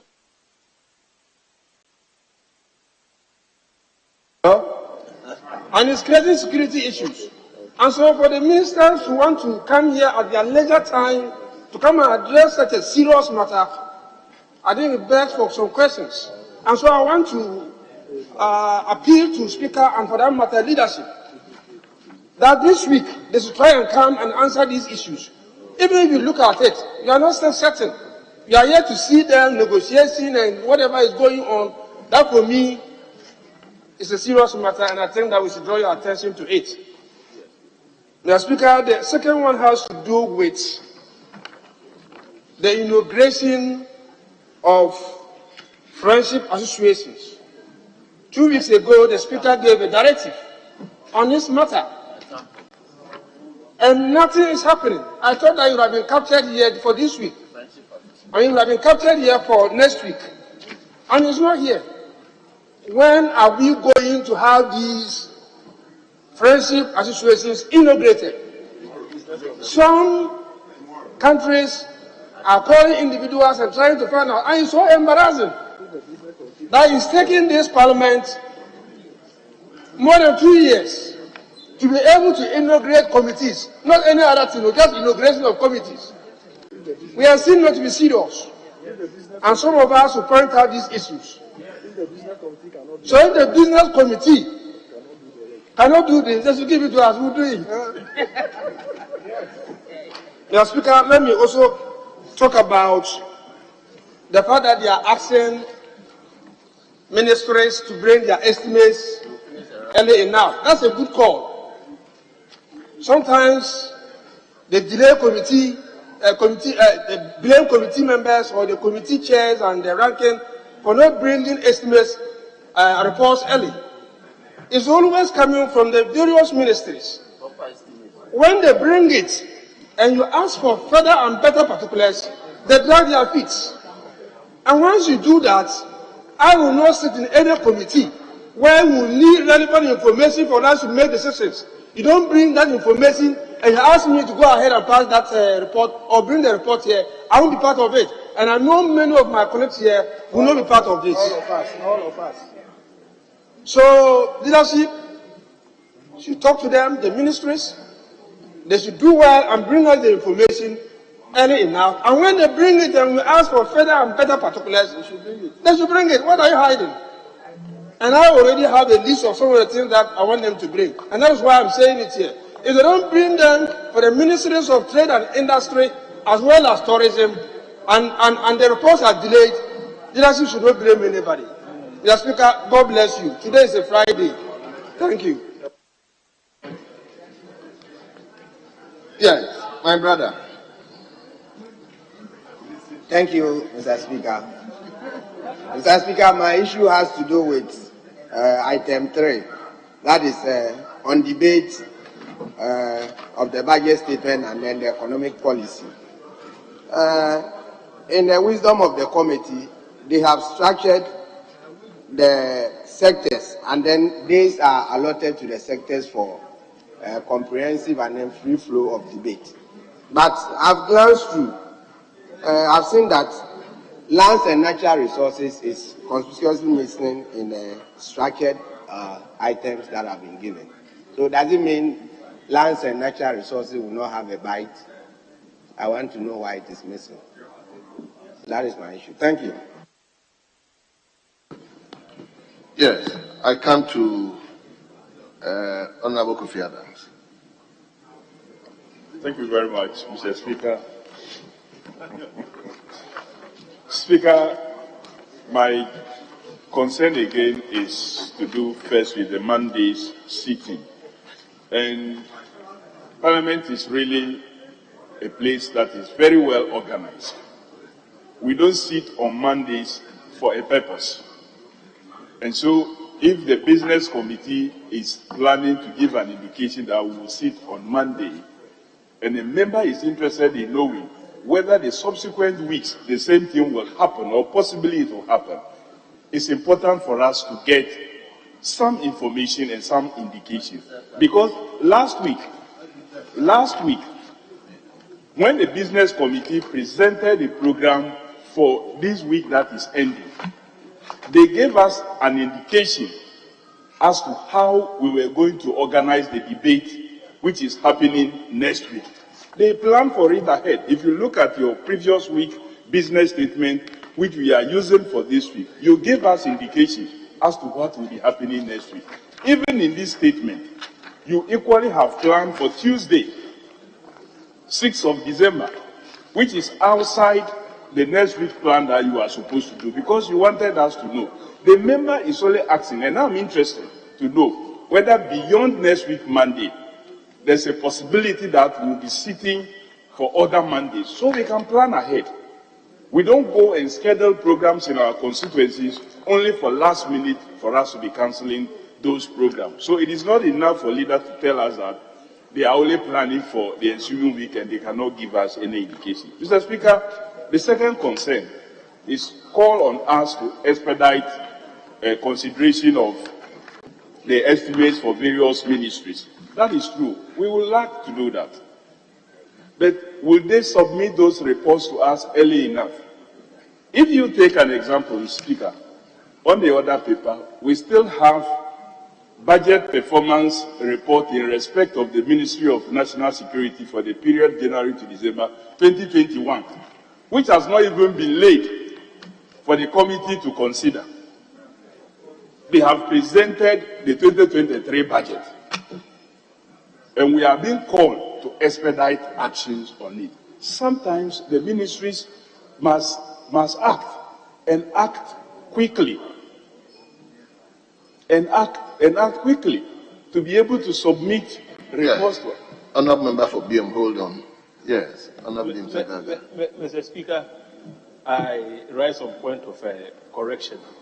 My colleague indicated that budget performance report of the Ministry for National Security is yet to be laid. Mr. Speaker, that statement is not accurate. The budget performance report was duly laid, and Mr. Speaker referred the report to the committee for consideration and report to the House. Mr. Speaker, the committee was programmed to engage with the ministry, except that the ministry did not turn up. So I was even surprised when I saw, this same report on the other paper for presentation again. The other day, when the majority leader rose and gave indication about the presentation of that report, three of us sprang to our feet. We wanted to draw the attention of the majority leader to the fact that that report had indeed been laid, but somehow the majority leader didn't proceed with his intent to present that particular paper. So that is the point of correction I thought I should make. Very well. So, Honourable Kofi Adams. Well, Speaker, what I was just trying to say is that the committee have not even had the opportunity of looking at that report and being able to present it to the House, but they are expecting us to consider their 2023 budget, which is problematic. So we expect the leadership to help us. We will want to consider these things expeditiously, but if they don't help us, we will have a difficulty in doing so. Thank you. Very well. So I come to, is it Wa West? You are correct, Mr. Speaker, Wa West. Very well. Mr. Speaker, thank you for the opportunity. And I want to ask just two straight questions. The first one, I filed a question, an agent question, which was admitted by the Speaker. I found expression on Wednesday order paper. Surprisingly, I saw the National Security Minister in the House, but the question was not answered. And these are security matters. I was wondering why the ensuing week business statement cannot capture that question again. And that was an agent question. On matters of security, if we decide to ignore, when it erupts, somebody will say, what was Parliament doing? We are here to play our role, and I think that I am doing that as much as I can. So let's take note of it. If it is possible for us to bring the minister back to the House to answer that question. The second issue, Mr. Speaker, This is a business statement ending Friday, 2nd of December. And we are using only 5 days to debate the budget. 5 days, ending in the next week, not this particular week that we are programming for. So if it is possible to program for 2 weeks straight ahead, why can't we debate this budget for 7 days, such that some very important ministries that are left out can be captured? The time is ours. If we decide to do things late, let's not tell the Ghanaian people that we don't have the time. We can make the time to do what is important, because the budget statement and economic policy is one of the key documents that Parliament must be so critical of. I'm so grateful, Mr. Speaker. Very well. Yes, I come to Honorable Clementa Park. Thank you, Mr. Speaker, for granting me the opportunity to comment on the business statement. Mr. Speaker, the first issue I would want to raise is in the form of an appeal to leadership, that as they have seen it fit through the business committee to designate specific days for specific sectors, I would want to plead that we take those days and the sectors sequentially. The tendency of, for example, jumping from one debater on education to youth and sports to chieftaincy and then coming back to education is messy. It is not neat. It doesn't let us look good. So I want to plead that when we start, it should be sequential. Education is debated. After that, health is debated, employment, and in that order. I think that will help us a lot. Mr. Speaker, the second issue I want to raise is to add my voice to the call for the inclusion of the inclusion of gender, children, and social protection. Mr. Speaker, now more than ever, at a time when we are facing excruciating hardship, galloping inflation, high cost of living, high cost of fuel, clearly, it is those who are most vulnerable in our society who would bear the brunt outside the lenses of the media. And that is why it is crucially important that the ministry and the committee that has oversight responsibility and has the mandate to ensure that persons with disability, the aged, and the vulnerable in society generally is given priority, so that we can see how best we can come together to address the challenges that they are facing. Mr. Speaker, this issue of ministries and their agencies presenting their estimates to us on time, I find the language used under item 5 rather very lax and weak. Why do we write as though we are begging them? It is their responsibility. We ought to provide timelines and be specific and insist that we want you to present your estimates at this time. When you write, you use language like estimates as early enough. When you say should endeavor to submit, why should we be begging them? They have a responsibility to do the needful, and we ought to begin asserting ourselves. These are some of the reasons why the Ghanaian public sees Parliament as weak. And I want to emphasize that point. Mr. Speaker, on an issue of welfare, those of us on the 10th floor, east, for a week now, our air conditioners have not been working. And anyone who is on the 10th floor would know that we don't have windows in our offices. So it is making it humanly impossible for us to sit in our offices. I want to bring this to the attention of leadership. I have made all the necessary calls, contacted those who should be making sure that this problem is fixed to no avail. And I think that is not right. As members of Parliament, we should not be struggling to get such basic needs and basic challenges addressed. It's simply not right. Mr. Speaker, before I sit down, now this is the main part of it.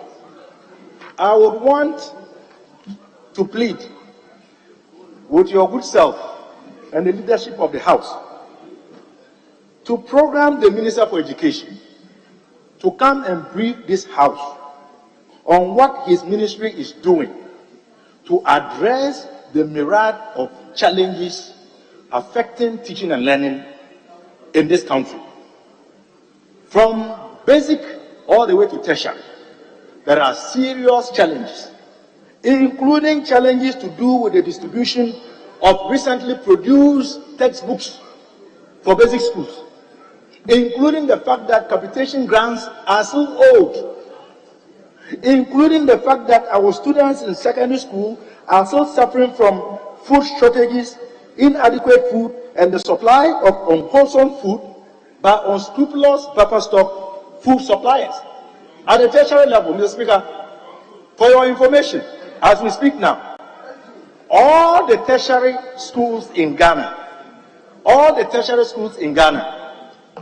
they are teaching on strike. So I want to plead. Honourable Member, so why don't you file a question or make a Speaker, statement I have filed so that several questions. you have adequate time to discuss this? Mr. Speaker, I filed several questions. No. These are agent matters, Mr. Speaker. Tertiary institutions, all the lecturers are on strike. Honourable Member, it's okay. So I want to plead with you and the leadership to program the minister to come and brief the House. Leader, respond to them. I have filed many. Honorable Clement Apak knows that as a parliamentarian, he is supposed to file questions, and the admissibility of questions is something that is within the bosom of Mr. Speaker in accordance with our rules. Perhaps if he claims he has filed many questions and same have not been admitted, then he should find a proper way of filing the appropriate question for admission. If Mr. Speaker is rejecting your question, then there's a problem with your questions. So, Mr. Speaker, you can't blame the business committee, and you cannot use a backdoor if your questions are not admissible to attack the ministry on its blind side. That is unfair. Your comments by way of input should not be used to debate. What you attempted doing was to debate. So I'm telling him that if indeed he has filed a question, follow up with the Speaker's office. If you claim you filed several questions, follow up. And then, Mr. Speaker, he said about there is heat on the 3rd floor. He has complained to his leadership. 10th floor, you say you've complained to your leadership. They are not doing anything about it. He said you're complaining to your leadership. So where did you complain? You said you complained to your leadership. Yes, so your leadership should be responsible to ferry your complaints to the appropriate quarters. So I'm just directing you to talk to your whips so that they can ferry these concerns to the clerk. It's not for the business committee to deal with that. That's the point I'm trying to make. Mr. Speaker, that is correct. We should follow the right procedure. When you have an issue, that's why we have the whips. The whips are there to deal with welfare issues. So I'm just helping him to deal with his whips. Muntaka Mubarak, Ahmed Ibrahim, and Honorable Doyo, these are the 3 whips you have. If you ferry your concerns to them, they would also deal with the clerk. That is the procedure. Mr. Speaker, having said so, I would proceed with the national security issue. Mr. Speaker, we have engaged these ministers and we are to schedule them to appear before us. The business committee is not made up of the majority side. It's a bipartisan committee made up of leaders of both sides. So we agree on what to do. So it is not a matter of the majority leader failing to. Mr. Speaker, on the issue of the Friendship Association, the inauguration of the Friendship Association, I chair the management committee, and I would want to assure the House that I would engage the Speaker's office, because Mr. Speaker is supposed to inaugurate the committee. So I will liaise with Mr. Speaker and ensure that this is done. But Honourable Member for Bole, Mr. Speaker, he put across some concerns and he's left the chamber. He's left the chamber. Yes, he left the chamber. After making those points, he's left the chamber. What I'm saying is that he's left. The very questions he asked have been captured in the business committee report. So I wanted to tell him that he should pay attention to the content. But he's not here. He's not here. He left. He put out a concern and he has left the chamber. You want to debate me in the dispatch? I mean, the dispatch box. No, take leave of speaker. I'm here. No, I'm here. This is a dispatch box. You can't do point of order here.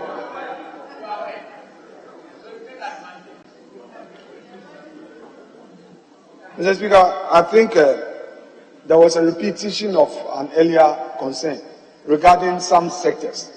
Be assured that all sectors will have an opportunity to debate.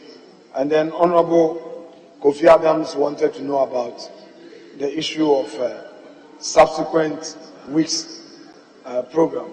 We cannot program for a week after next week Monday. We cannot.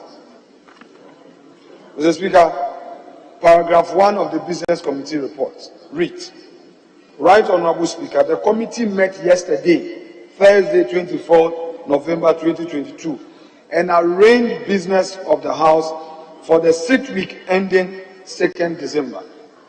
And if you look at the rules of the House, we are within what we have done. Thank you, Mr. Speaker. Mr. Speaker, you may direct the report to be adopted. The Honourable Member has had a bite. Honourable Member, we've already spoken. Mr. Speaker. You've already spoken, isn't it? No, my question is a very important one and has not been answered. I want to know. Yes. I want to know why the President of this has not been vetted. The President's nominee. Speaker, a referral has been made to the committee, the appointment committee. You see, Honorable Reverend Helen Ntoso, the business committee can only program the committee's report to be debated when we receive say. A referral has been made to the committee. It is for them to complete their work and present their report. When the report is ready, that is where our mandate will start. I hope you understand the point I'm making. Yes, they are supposed, the appointment committee has received a referral. What the business committee is doing now is to program what it has received, what we've received from the speaker, all the reports that are available to us, and what we are doing now. So if you say the business committee has not discharged its mandate on this matter, I beg to differ. It is not the case. Thank you.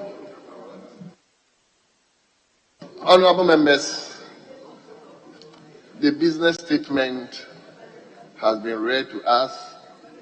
We have discussed it, and I think we have to adopt the business statement for the ensuing week. So the business statement for the ensuing week is hereby adopted.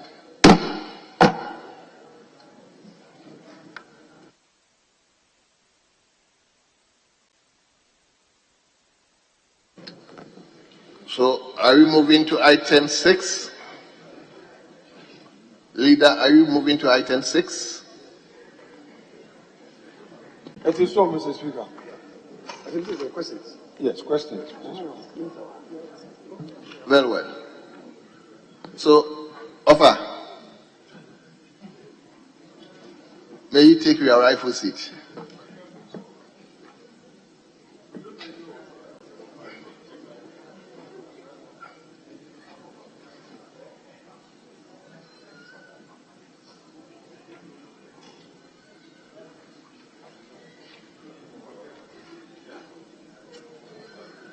Mr. Speaker, with your leave, may we proceed to commencement of public business. We'll come back. So we take item 8.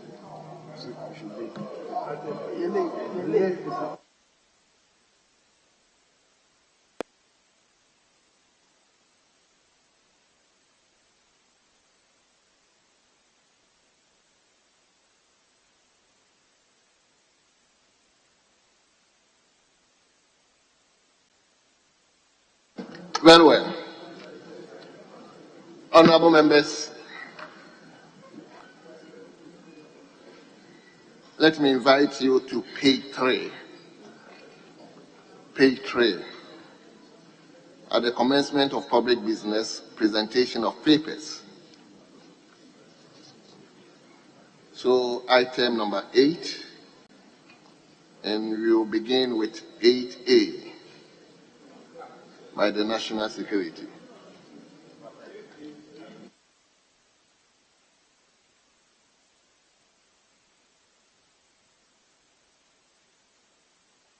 Mr. Speaker,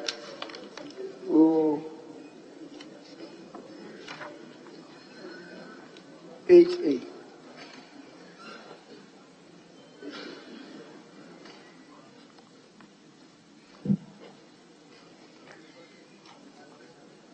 Yes, table.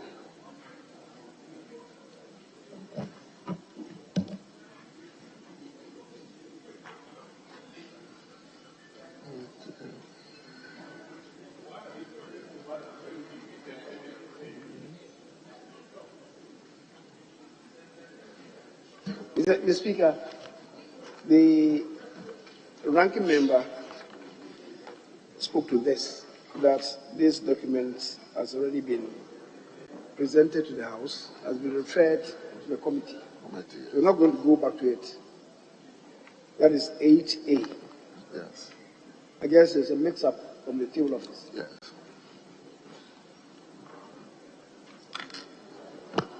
So we'll move to 8B. Honorable members, 8A has already been laid.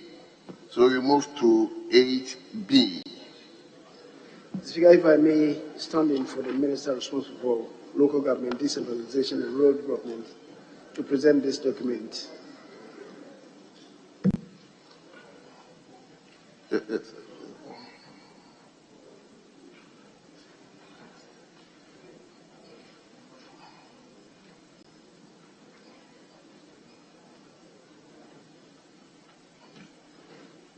Rules.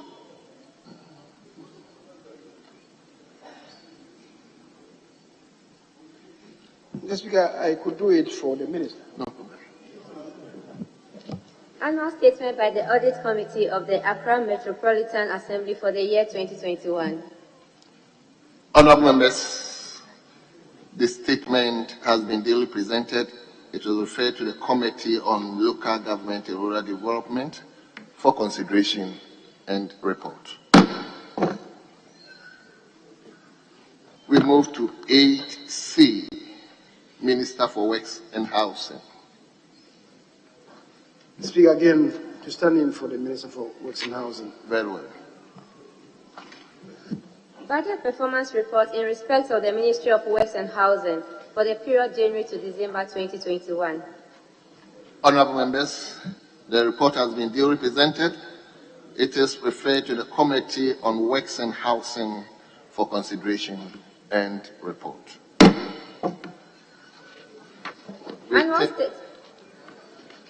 We turn to 8CI. 8CI. Speaker, we've done ACI. So II now. II now.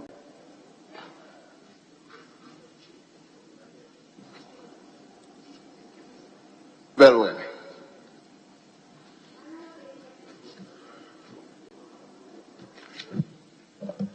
Annual statement by the Audit Committee of the State Housing Company Limited for the year 2021. Honourable members, this statement has been duly presented. It is referred to the Committee on Works and Housing for consideration and report. We now turn to 8D. 8D. Speaker, respectfully, if we could bunch all of them under D together, that is Roman number 1 to 6. Very well. And present them in one basket. Very well. Request for waiver of import duties, Get Fund, NHIL, import VAT, and Exim levy amounting to the Ghana cedi equivalent.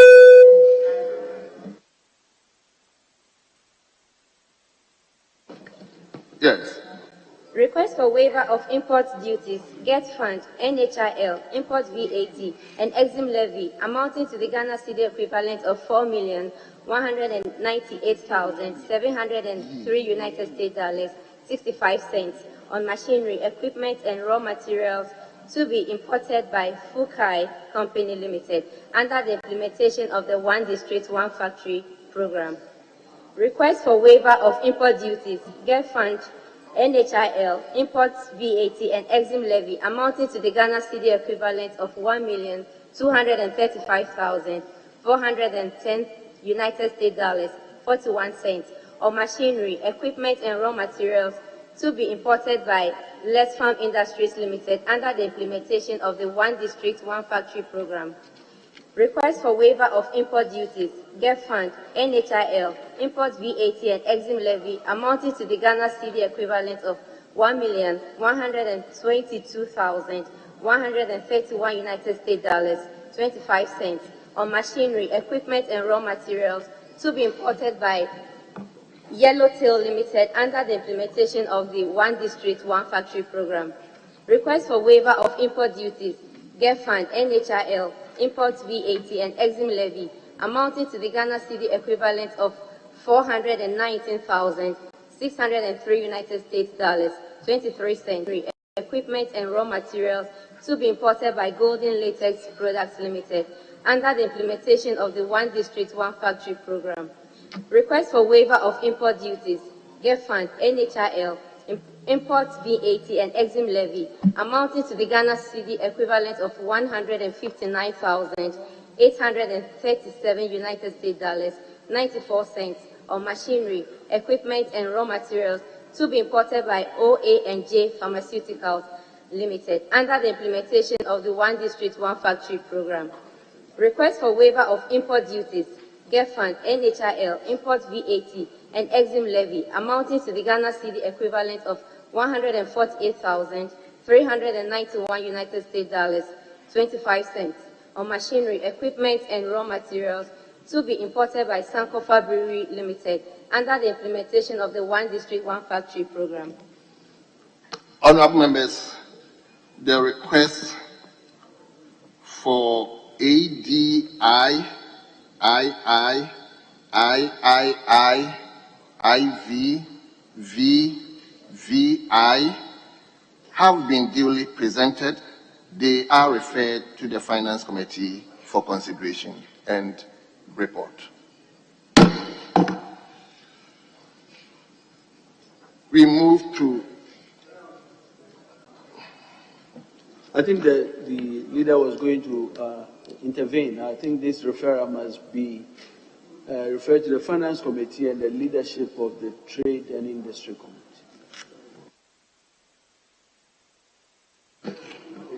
Speaker, I believe it's appropriate.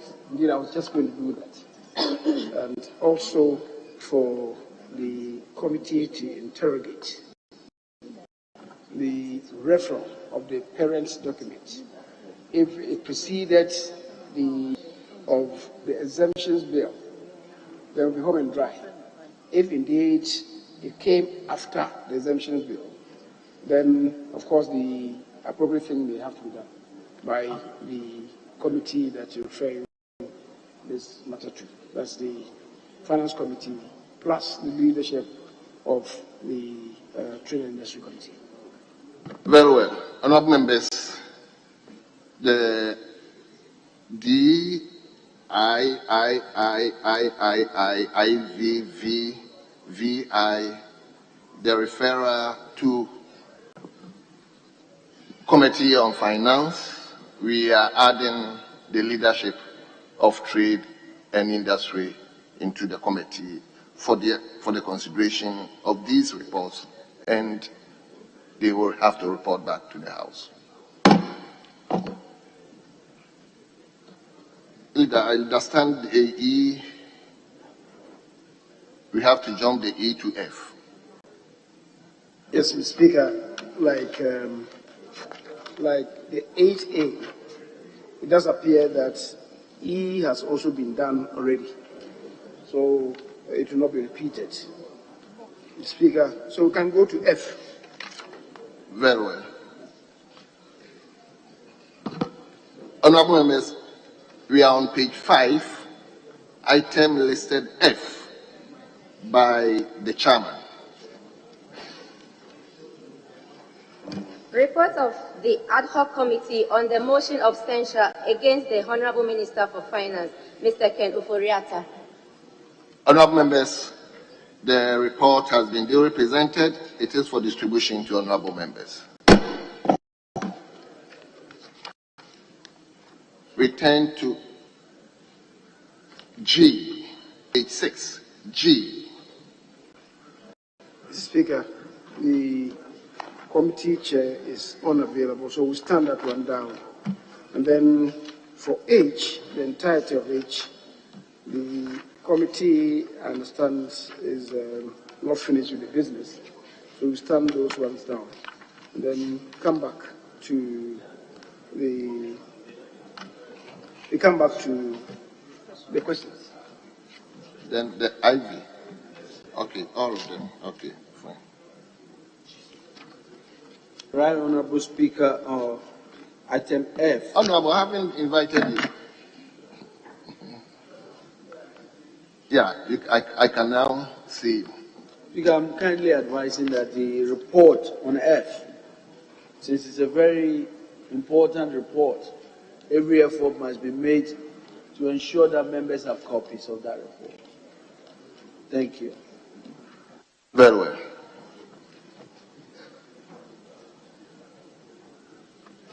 Very well. Yes, Chairman of the committee, you want to Mr. Speaker, say something? I'm not sure about the implication of the statement he just made. This is an important report. So is this suggesting that some reports made in this House are not important? So what is the point?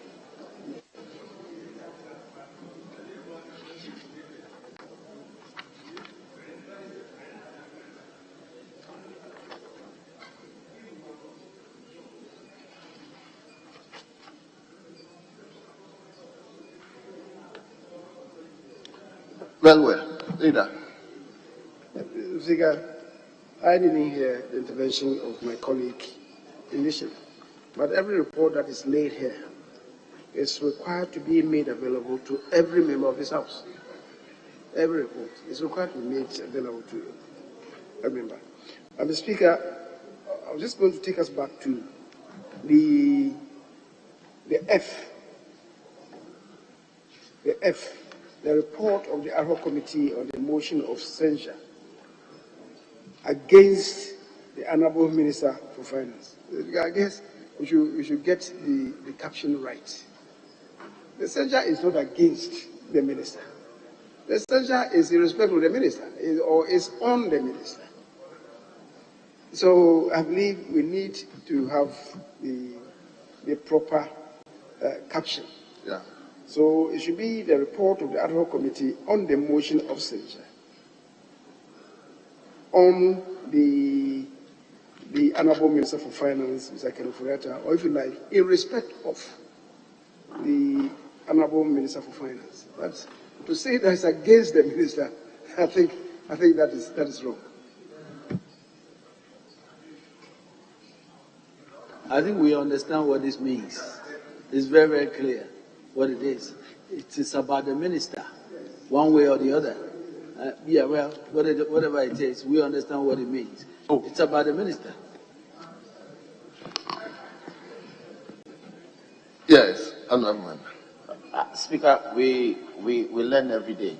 I know that when there are things like this, leader would have directed an addendum, other paper addendum be prepared to reflect the content of how he wants the motion to be captured. So I think that's the proper thing to do. If we can prepare an addendum so that the terms will be properly captured, that will be the way to do. But, Honorable Members, hold on. I'll come to you. The Speaker, I raised this so that we do some introspection on it, because I don't really recollect the caption of the report. If the report is, how have we captured it? Well, actually, Mr. Speaker, I think that is how it is captioned. A report of the ad hoc committee on the motion of censure against. So just as it's a place in it's captured in the other paper. But really, my leader, what is it? The motion was brought. Well, he said it's about. It's on him. It's against him. So maybe for now we will leave it as it is. Subsequently, if we have to do another one, we won't do it against. We'll do it on whatever. So for now, I think we'll claim the indulgence of the House to adopt it as it is. Against the minister, then we'll take it from there. Because we're not bringing any addendum to correct it. It's fine as it is. Honorable Member, is it the same? Is it on the proposition? Okay. This is not the deal we are making. Well, thank you very much, Mr. Speaker. Mr. Speaker, please, with due respect, I want to draw attention to Article 82(5) of the 1992 Constitution. The wording there is, in my view, consistent with what has been captured. It says that Article 82(5) provides, where a vote of censure is passed against a minister under this article, the President may, unless the minister resigns his office, revoke his appointment as a minister. So the vote of censure, if it's been captured here as report of the ad hoc committee on the motion of censure against the Honorable Minister for Finance, Mr. Kenufuriata, I see this as consistent. The vote of censure is a vote of censure against the minister. It's against the minister. So I don't think that we should split hairs over this, really. The majority leader prefers what? About or on. But it's against the minister, really, as Article 82(5), provides. So I really think that it can pass, and we should leave it as it is. I think it's just about semantics, really. Mr. Speaker, with respect to my colleague, 82(5) does not yet apply. It's 82(4) that applies. And read that one. A Minister of State, in respect of whom a vote of censure is debated, right? So now it's about the minister, it's on the minister. When the motion has carried, then it would have been against him. That is where the 82(5) that you read would apply. It says, where a vote of censure is passed after the passage of the vote, then it's against the minister. But now, the vote of censure, the motion is on the vote of censure in respect of the minister, or is about that minister. That's the distinction that I wanted to bring. Mr. Speaker, because their own report captures that language, maybe for now we can live with it. I was just saying that let's introspect on that. It's not the appropriate caption. That's all that I wanted to bring about. Mr. Speaker, I believe we can move on. Very well. So, honorable members, we move on. And before we move on, please kindly indulge me. The time is 2 o'clock. Permit me to move beyond the time. And I think at this time that we are moving beyond the time, I will offer Honorable Minister for Roads and Highways to take the appropriate seat for members to ask their questions. So, honorable members, it's question time. Item 6 on the order paper.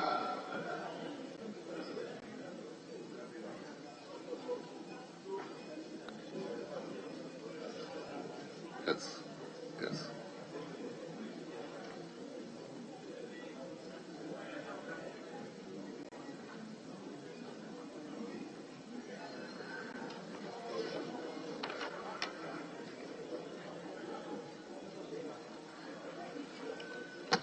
Honorable members,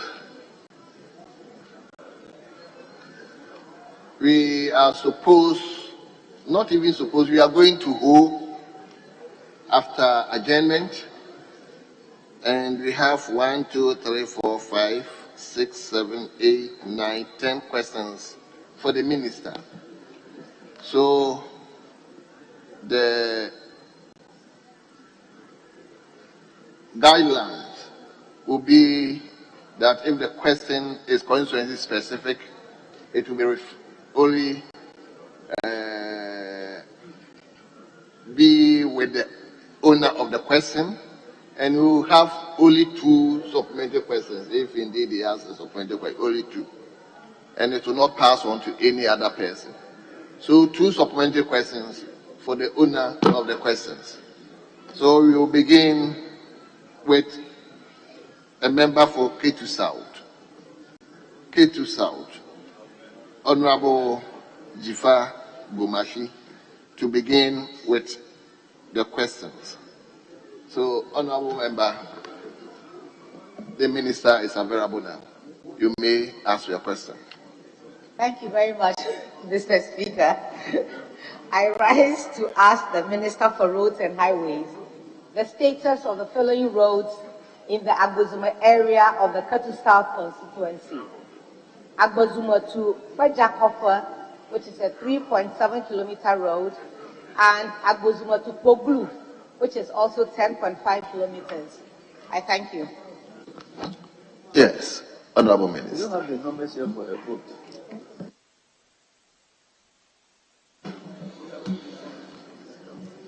Thank you, Mr. Speaker. Mr. Speaker, the Agbozome to Fajakofa Federal Road measures 3.7 kilometers long and is located in the K2 South municipality for the Volta region. It is a partially engineered road in poor condition. Mr. Speaker, currently there is no program on this road. The future program in this road is that engineering design studies will be carried out on the road by the end of the first quarter of 2023 to assess the appropriate intervention, after which procurement of works will be considered under the 2024 budget. Mr. Speaker, Agbozome to Gokro Road. This feeder road is 10.5 kilometers long and is also located in K2 South municipality of the Volta region. Mr. Speaker, it is an engineered road in poor condition. Currently, the road was packaged together with other roads and awarded under a contract titled Bitumen Surfacing of Agbozome to Okru Feeder Road, Akachi to Kove Aveda Lapa Feeder Road, Akachi to Zazi Supi Feeder Road, and Akachi da Bamate to Aveno Pemi Feeder Road. The Speaker, the contract was awarded on 12 July 2016 and commenced on 17 August 2016 with a scheduled completion date of 17 February 2019, which has been extended to 20th July 2023. The contractor abandoned site due to delay in payment in 2018, but the employer has fulfilled all his payment obligations. Extension on the contract period was granted for the contractor to resume work but has so far failed to mobilize to site. Mr. Speaker, warning letters have been issued to the contractor dated 18 July 2022 and 10th August 2022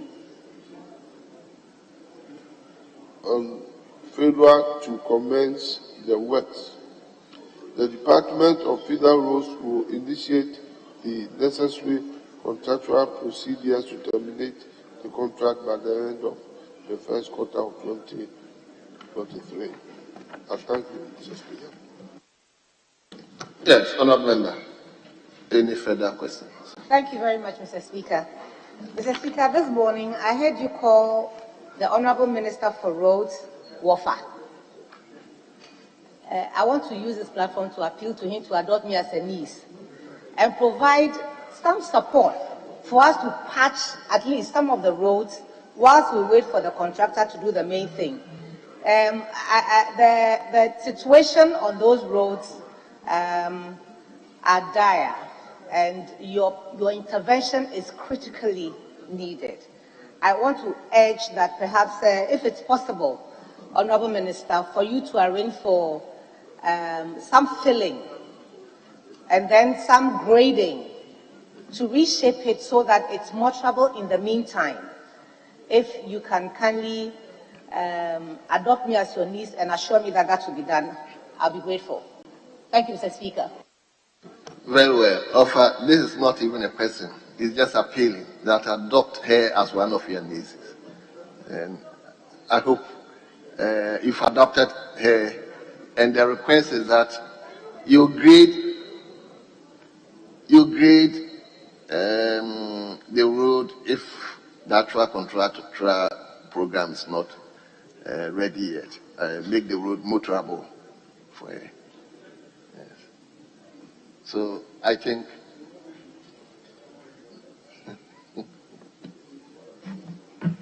I thank you, Mr. Speaker.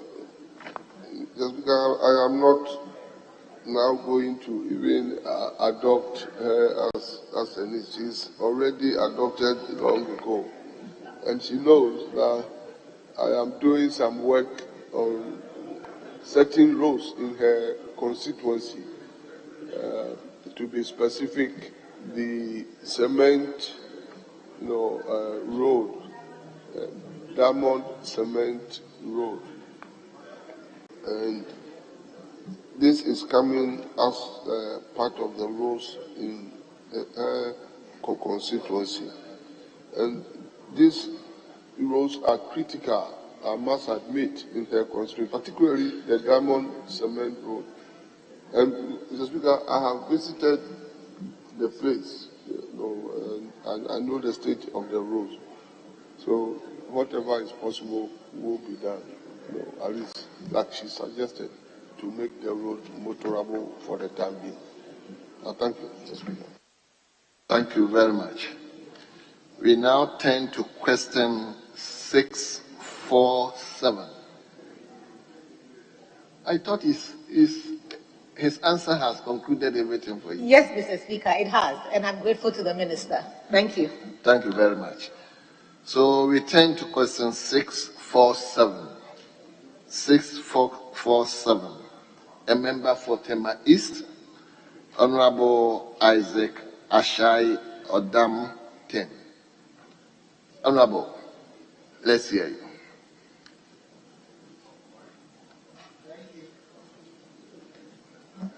I think some of the phones are not working, Mr. Speaker. Thank you, Mr. Speaker, for the opportunity to ask the Minister for Roads and Highways the current state of the proposed alternative road connecting Temamanhiang to Tema Community 1 and other adjoining communities through the industrial area. Thank you, Mr. Speaker. Yes, Honorable Minister. Thank you, Mr. Speaker. Mr. Speaker, Temamanhiang is a town located in the Temamanhiang district in the Greater Accra region. Currently, the Department of Urban Roads has undertaken engineering design studies for the partial reconstruction of an alternative route between Temamanhiang and Tema Community 1. The proposed project includes the construction of a bridge across the Chemu Lagoon. Bridge design is ongoing, following which full estimates for the works will be prepared and submitted to the Ministry of Roads and Highways for consideration, subject, of course, to budgetary allocation under the 2024 budget. Thank you, Mr. Speaker. Thank you. Yes, Honorable Member for Tema East.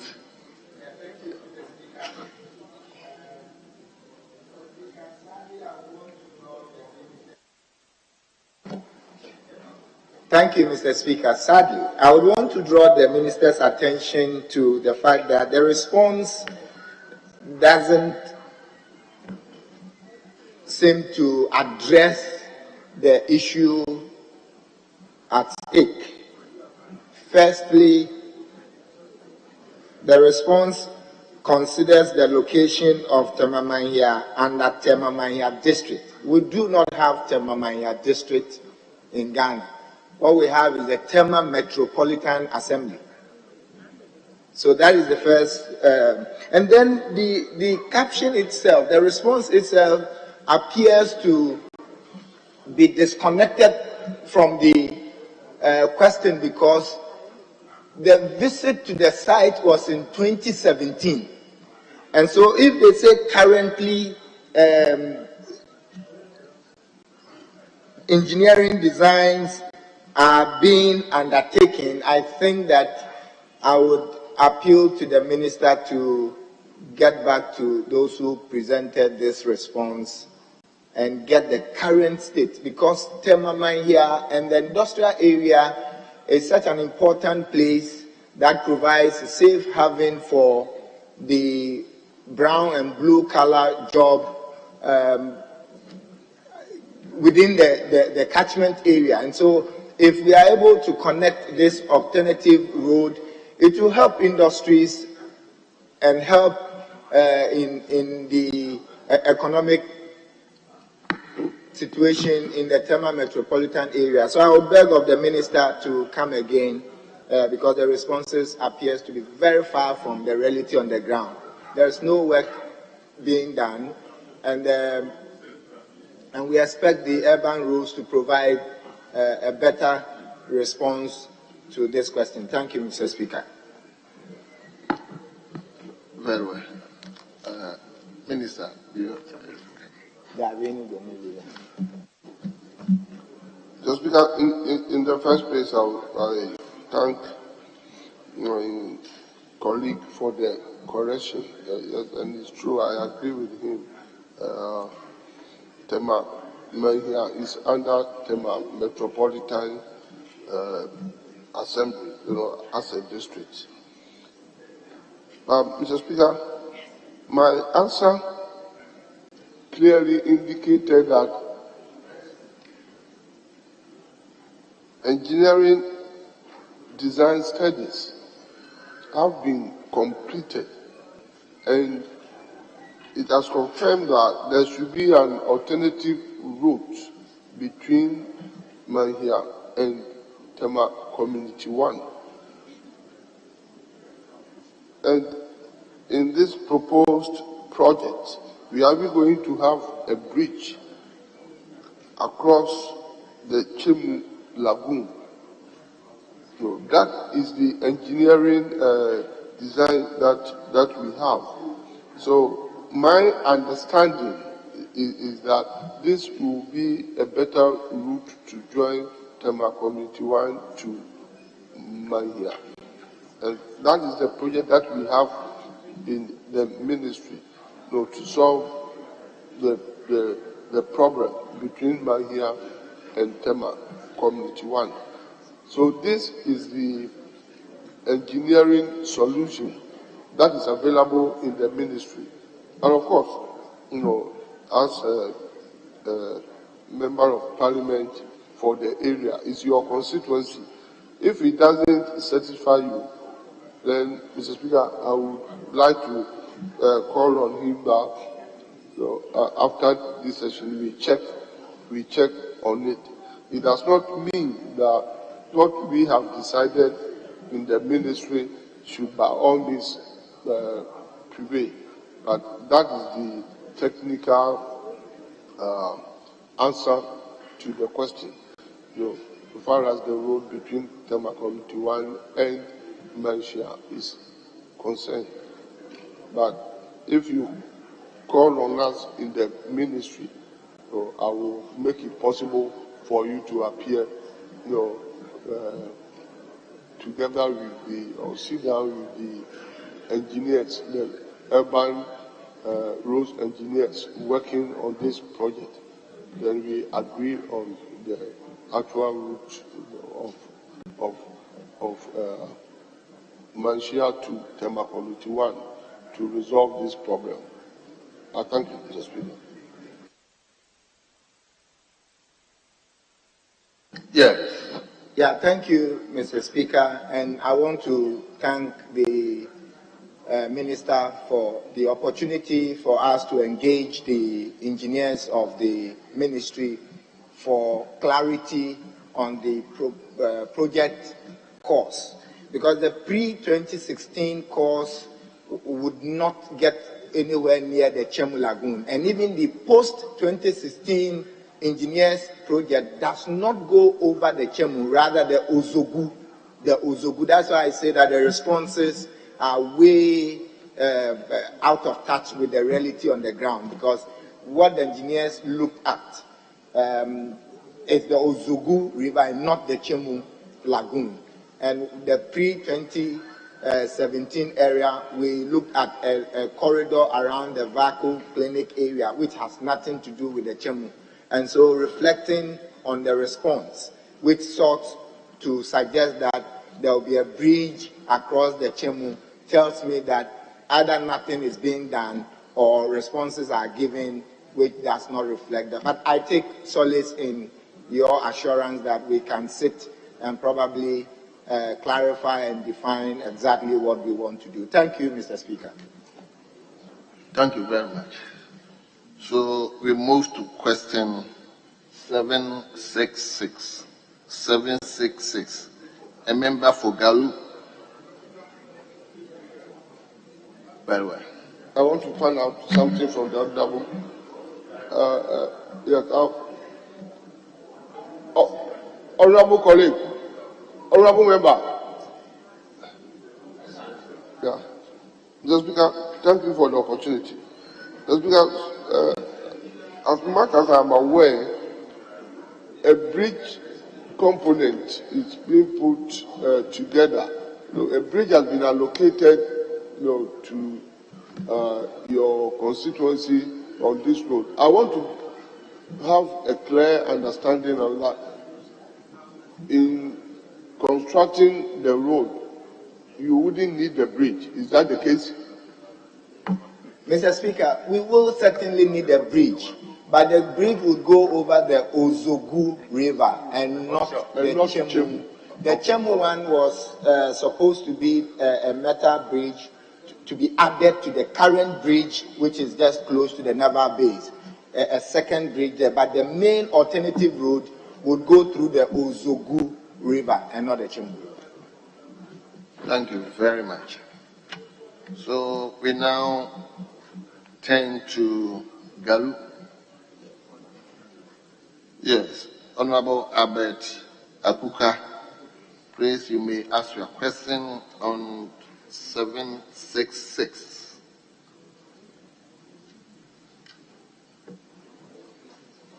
Uzo. Thank you very much, Mr. Speaker, for the opportunity. Mr. Speaker, I rise to ask the Minister for Roads and Highways when the following roads in the Garu constituency will be constructed.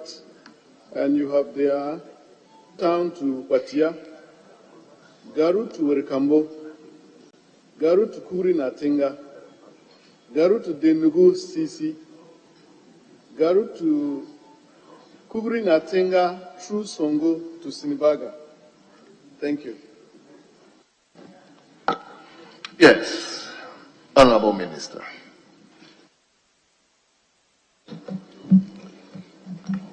I thank you, Mr. Speaker. Mr. Speaker, the Galu town to Petia feeder road of length 1.6 kilometer long is located in the Galu district of the Upper East region. It is partially engineered with poor surface condition. There is no program on the road currently, Mr. Speaker. Engineering design studies will be conducted on the road by the end of the first quarter of 2023, after which procurement will be considered under the 2024 budget. Meanwhile, routine maintenance activities will be carried out on the road to render the surface more travel. 2. Galu to Walikambo Road. Mr. Speaker, this feeder road is 5 kilometers long and located in the Galu district of the Upper East region. It is an engineered road with fair surface condition, but there is no program on the road currently. Engineering design studies will be conducted on the road by the end of the first quarter 2023, after which procurement will be considered under the 2024 budget. Again, meanwhile, routine maintenance activities will be carried out on the road to render the surface more travel. 3. Galu to Kugri Natinga Road. Mr. Speaker, this is a 15-kilometer long road and located in the Galu district of the Upper East region.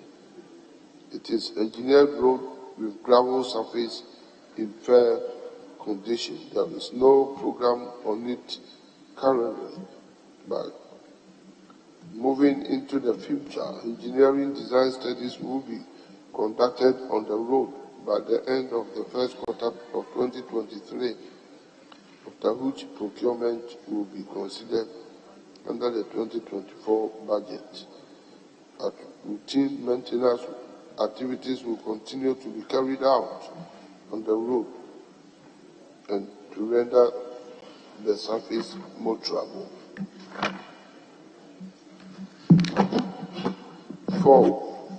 Galu to Denugu to Sisi Road. Mr. Speaker, this feeder road is 21 kilometers long and located in the Galu district of the Upper East region. The road has engineered and partially engineered and non-engineered sections.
lamte. It's how cool you ready. Idrisu babade. Gideon Mensah boy, how can you score? Jordan, are you ready? Boys, are you ready? Spot back kamate. Control the back Tariq lamte. It's how cool you ready. Idrisu babade. Gideon Mensah boy, how can you score? The 2022 World Cup is getting interesting. I'm sure you're enjoying yourself. The biggest upset has been Saudi Arabia beating Argentina by 2-1. That's not going to be our focus today on eForum. Well, Ghana is in the same group with Portugal, Uruguay, and South Korea. A number of songs have been released to, support the Black Stars as we see whether or not we'll be able to semi-finals, so say after first year. But there are a number of comments that have been passed after these songs were released. And this week, Samini was in the trends. That was because he said he described one of the songs or the songs as what? I say nyum de binya. Na mon ko bo nyum na Ghana de beja ko bo nyum to say the moto dej.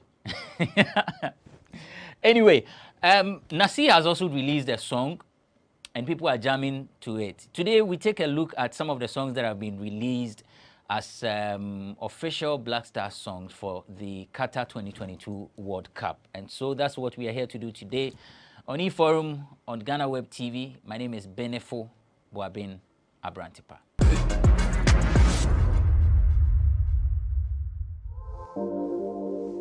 Yeah.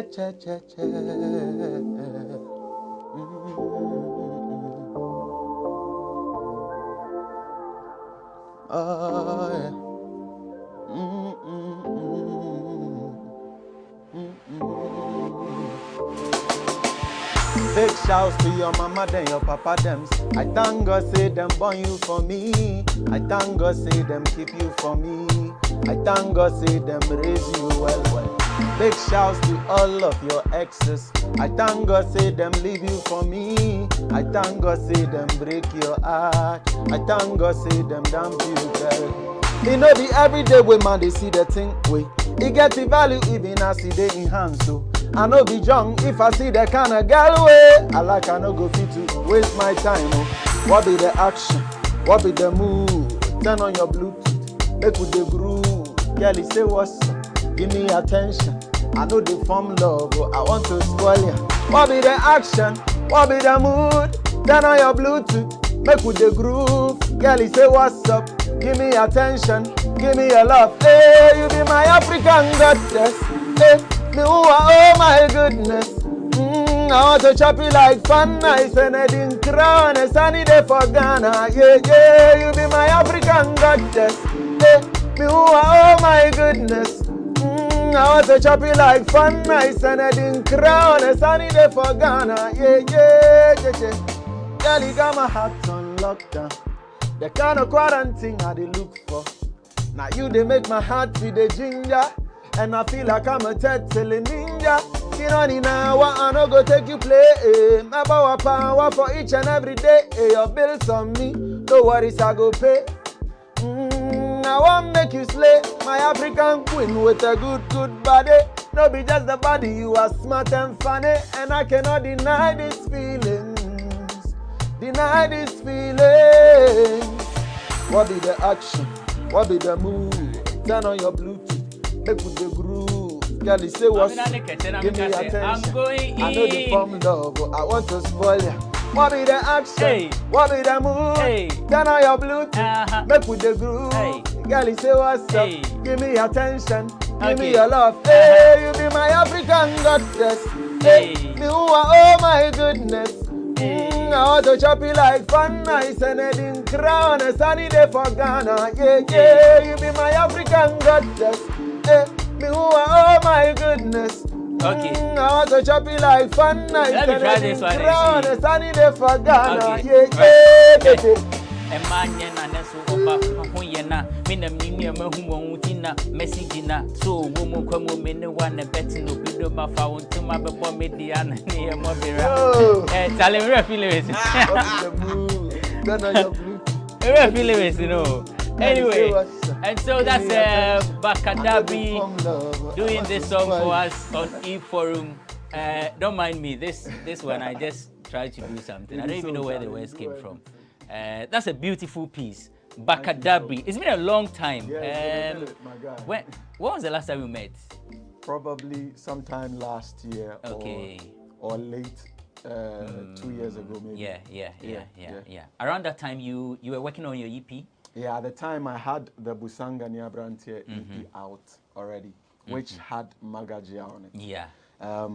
This tune is the first single off of my upcoming EP, which is called Hear Me Out. Hear Me Out? Yes. So what's the title of this one? This is African Goddess. African Goddess. Yes, African Goddess. Did you do it for a special person? No, this, to be honest, is one of those fictional writings. You get it.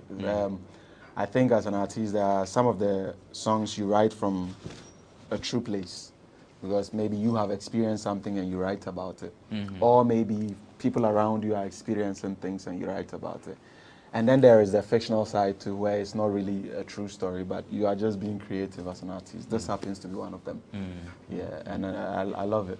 I see. How far has... No, okay, let me ask this way. What has the response been so far with this particular song, The African Goddess? So far, it's been out for like a couple of weeks, if I'm right, probably 6 weeks now.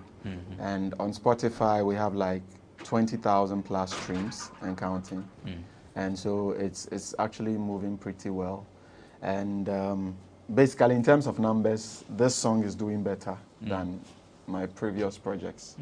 And I think it's because of the appeal it has. It sounds more, I don't know, like it has a lot of pidgin. And then also, the beat is also very modern. Sonically, it sounds, you know, hip to a lot of people. So, yeah, that's what's up. I see. So, the EP, when is it going to be ready? Is it out yet? No, the EP is not out yet. We are hoping to release it. If I'm estimating right, then hopefully early January, the EP should be out. Yes, and if you did hear the previous project, Busanga Niabrantie, it was more intentionally written for the Ghanaian market, strictly the Ghanaian market. However, this one is for Ghana and beyond, and the rest of the world. This is like world music, because that's the intention with this project. Okay. What did you say the title of the EP was again? Hear Me Out. Hear Me Out. Yeah. Okay. What informed the decision to have that? So my manager asked me if I had any idea what the title of the EP should be, and I was like, I think it's about time already. People should hear me out, you know, because I truly do not consider myself as an artist who is now probably finding himself, or, you know, I think deep down within me, I know I've been ready since. Except, you know, being ready is one thing, and having access to the market, the platform, is also another thing. So it's just from that place where I feel like I deserve to be heard, and so hear me out. Yeah, that's the inspiration behind it. Romeo and Kwei.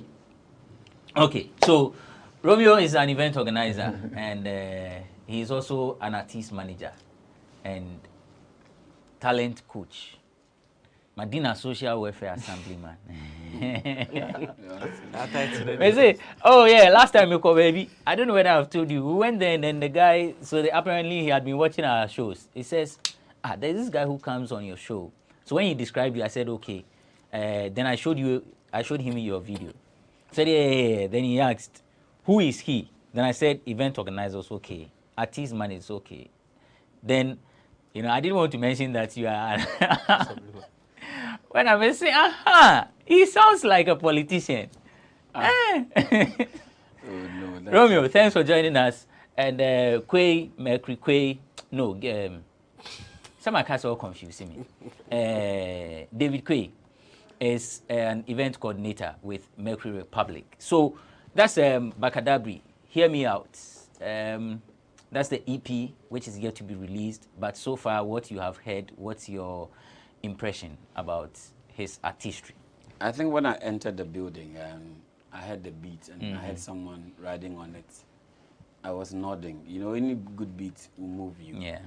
And then he didn't just end there. When he entered and started doing the freestyle, I realized the uniqueness in what he's doing. It has that appeal. It's sort of a template set for anyone to love. It's not something you have to condition yourself to love, but something that will come to you naturally. You know, when it's a good vibe, you don't struggle to sell it. And I think it's something that will push him far. And, you know, when you do this song for women, you do it for success.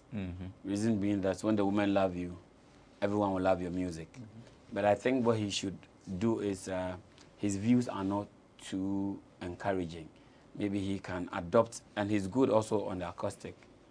So what I would advise is that he can hijack the weddings or the executive programs and then use the acoustic just like the likes of Abiana and co have done to be able to get some recognition, because there are very good vibes, talent with good vibes around, but the platform for them to be marketed, for them to be accepted, that has been the issue. For instance, if we had him on the rhythm on the runway, he wouldn't be a bad appearance on the show. You get it? So these are things we need to be pushing, and I applaud him for the great work he has done. The African Goddess, it's a nice tune. Thank you. Quay. Principal, I agree with Romeo's viewpoint on the song. I think it's a classic tune. And I mean, what excites me the more is the lyrics of the song. I think we all experience heartbreaks here and there, and sometimes it's like a cycle. The person may not be good for you, but may be good for the other. So when you finally get that one girl that you are like, yo, I thank God that your ex actually left you and you are now with me. Then you also thank God that your ex left you. Yes, my ex also left me so that we can meet. So I think that what is very striking for me is the lyrics, and also the instrumentation is also a vibe. You know, it just moves you. I just heard the song today while, you know, he came, and I already got part of the lyrics. I was singing along during his performance. So I think that it's a catchy groove, and anybody who hears it for the first time will just move along with it. It's a beautiful piece. Nice one. Another observation about I think he should also do well. You know, most of these TikTok girls, when Asantua made that comment that they make some songs popular, she wasn't lying, but maybe that context wasn't as acceptable. You should be able to get some people hooked up on this TikTok thing with this song, and then leverage on it to widen or broaden his horizon to be able to get more numbers. I think it's a good vibe. And then another thing too has to do with the fact that, like I said about the wedding thing, you know, you mentioned Edinkra, you mentioned Fan Eyes. If you could do some short skits with even if you're not ready to shoot a video, and then they should be the ones to push it because their products will be in there. Talk to Edinkra, talk to Fan Eyes, and then I think you would have a go, because it's a Ghanaian sort of Edinkra is a Ghanaian brand, household product, and then exactly Fan Eyes too is also here. So it would be a marketing tool for you to reach out. Even if, let's say, they're shooting an ad, your song will be appropriate for. So it's just an observation. Thank you so much, guys. I appreciate this. But if your how do we get your songs? Which digital platforms are they? Everywhere, everywhere. And my name is Baka, B-A-K-A, Dabri, D-A-B-R-I. It's the same across all social media platforms. I'm the only one with that name. So once you get the spelling right, you should find me. Okay. And That's Baka Dabri gracing the show for us today on eForum. During my intro, I told you we were going to talk about the Black Star songs. So, a number of musicians have released theirs. We have Coco Flake, we have Akwabwa, there's been Ken Promise, Unapo Man, Nasi has released his. Samini has released his, but Samini's is not just the Black Stars, it's the entire African continent, the representatives. He's saying that Africa win. But before Samini released that song, he had made certain comments on Twitter, and that actually engendered conversations. People, you know, it divided opinions. Some said he erred in what he tweeted. There were others who also supported him because they thought that some of the songs that have been released were not nice. So we take a quick break. When we return, we'll talk about the songs that have been released for the Black Stars as they partake in the 2022 FIFA World Cup that is ongoing in Qatar.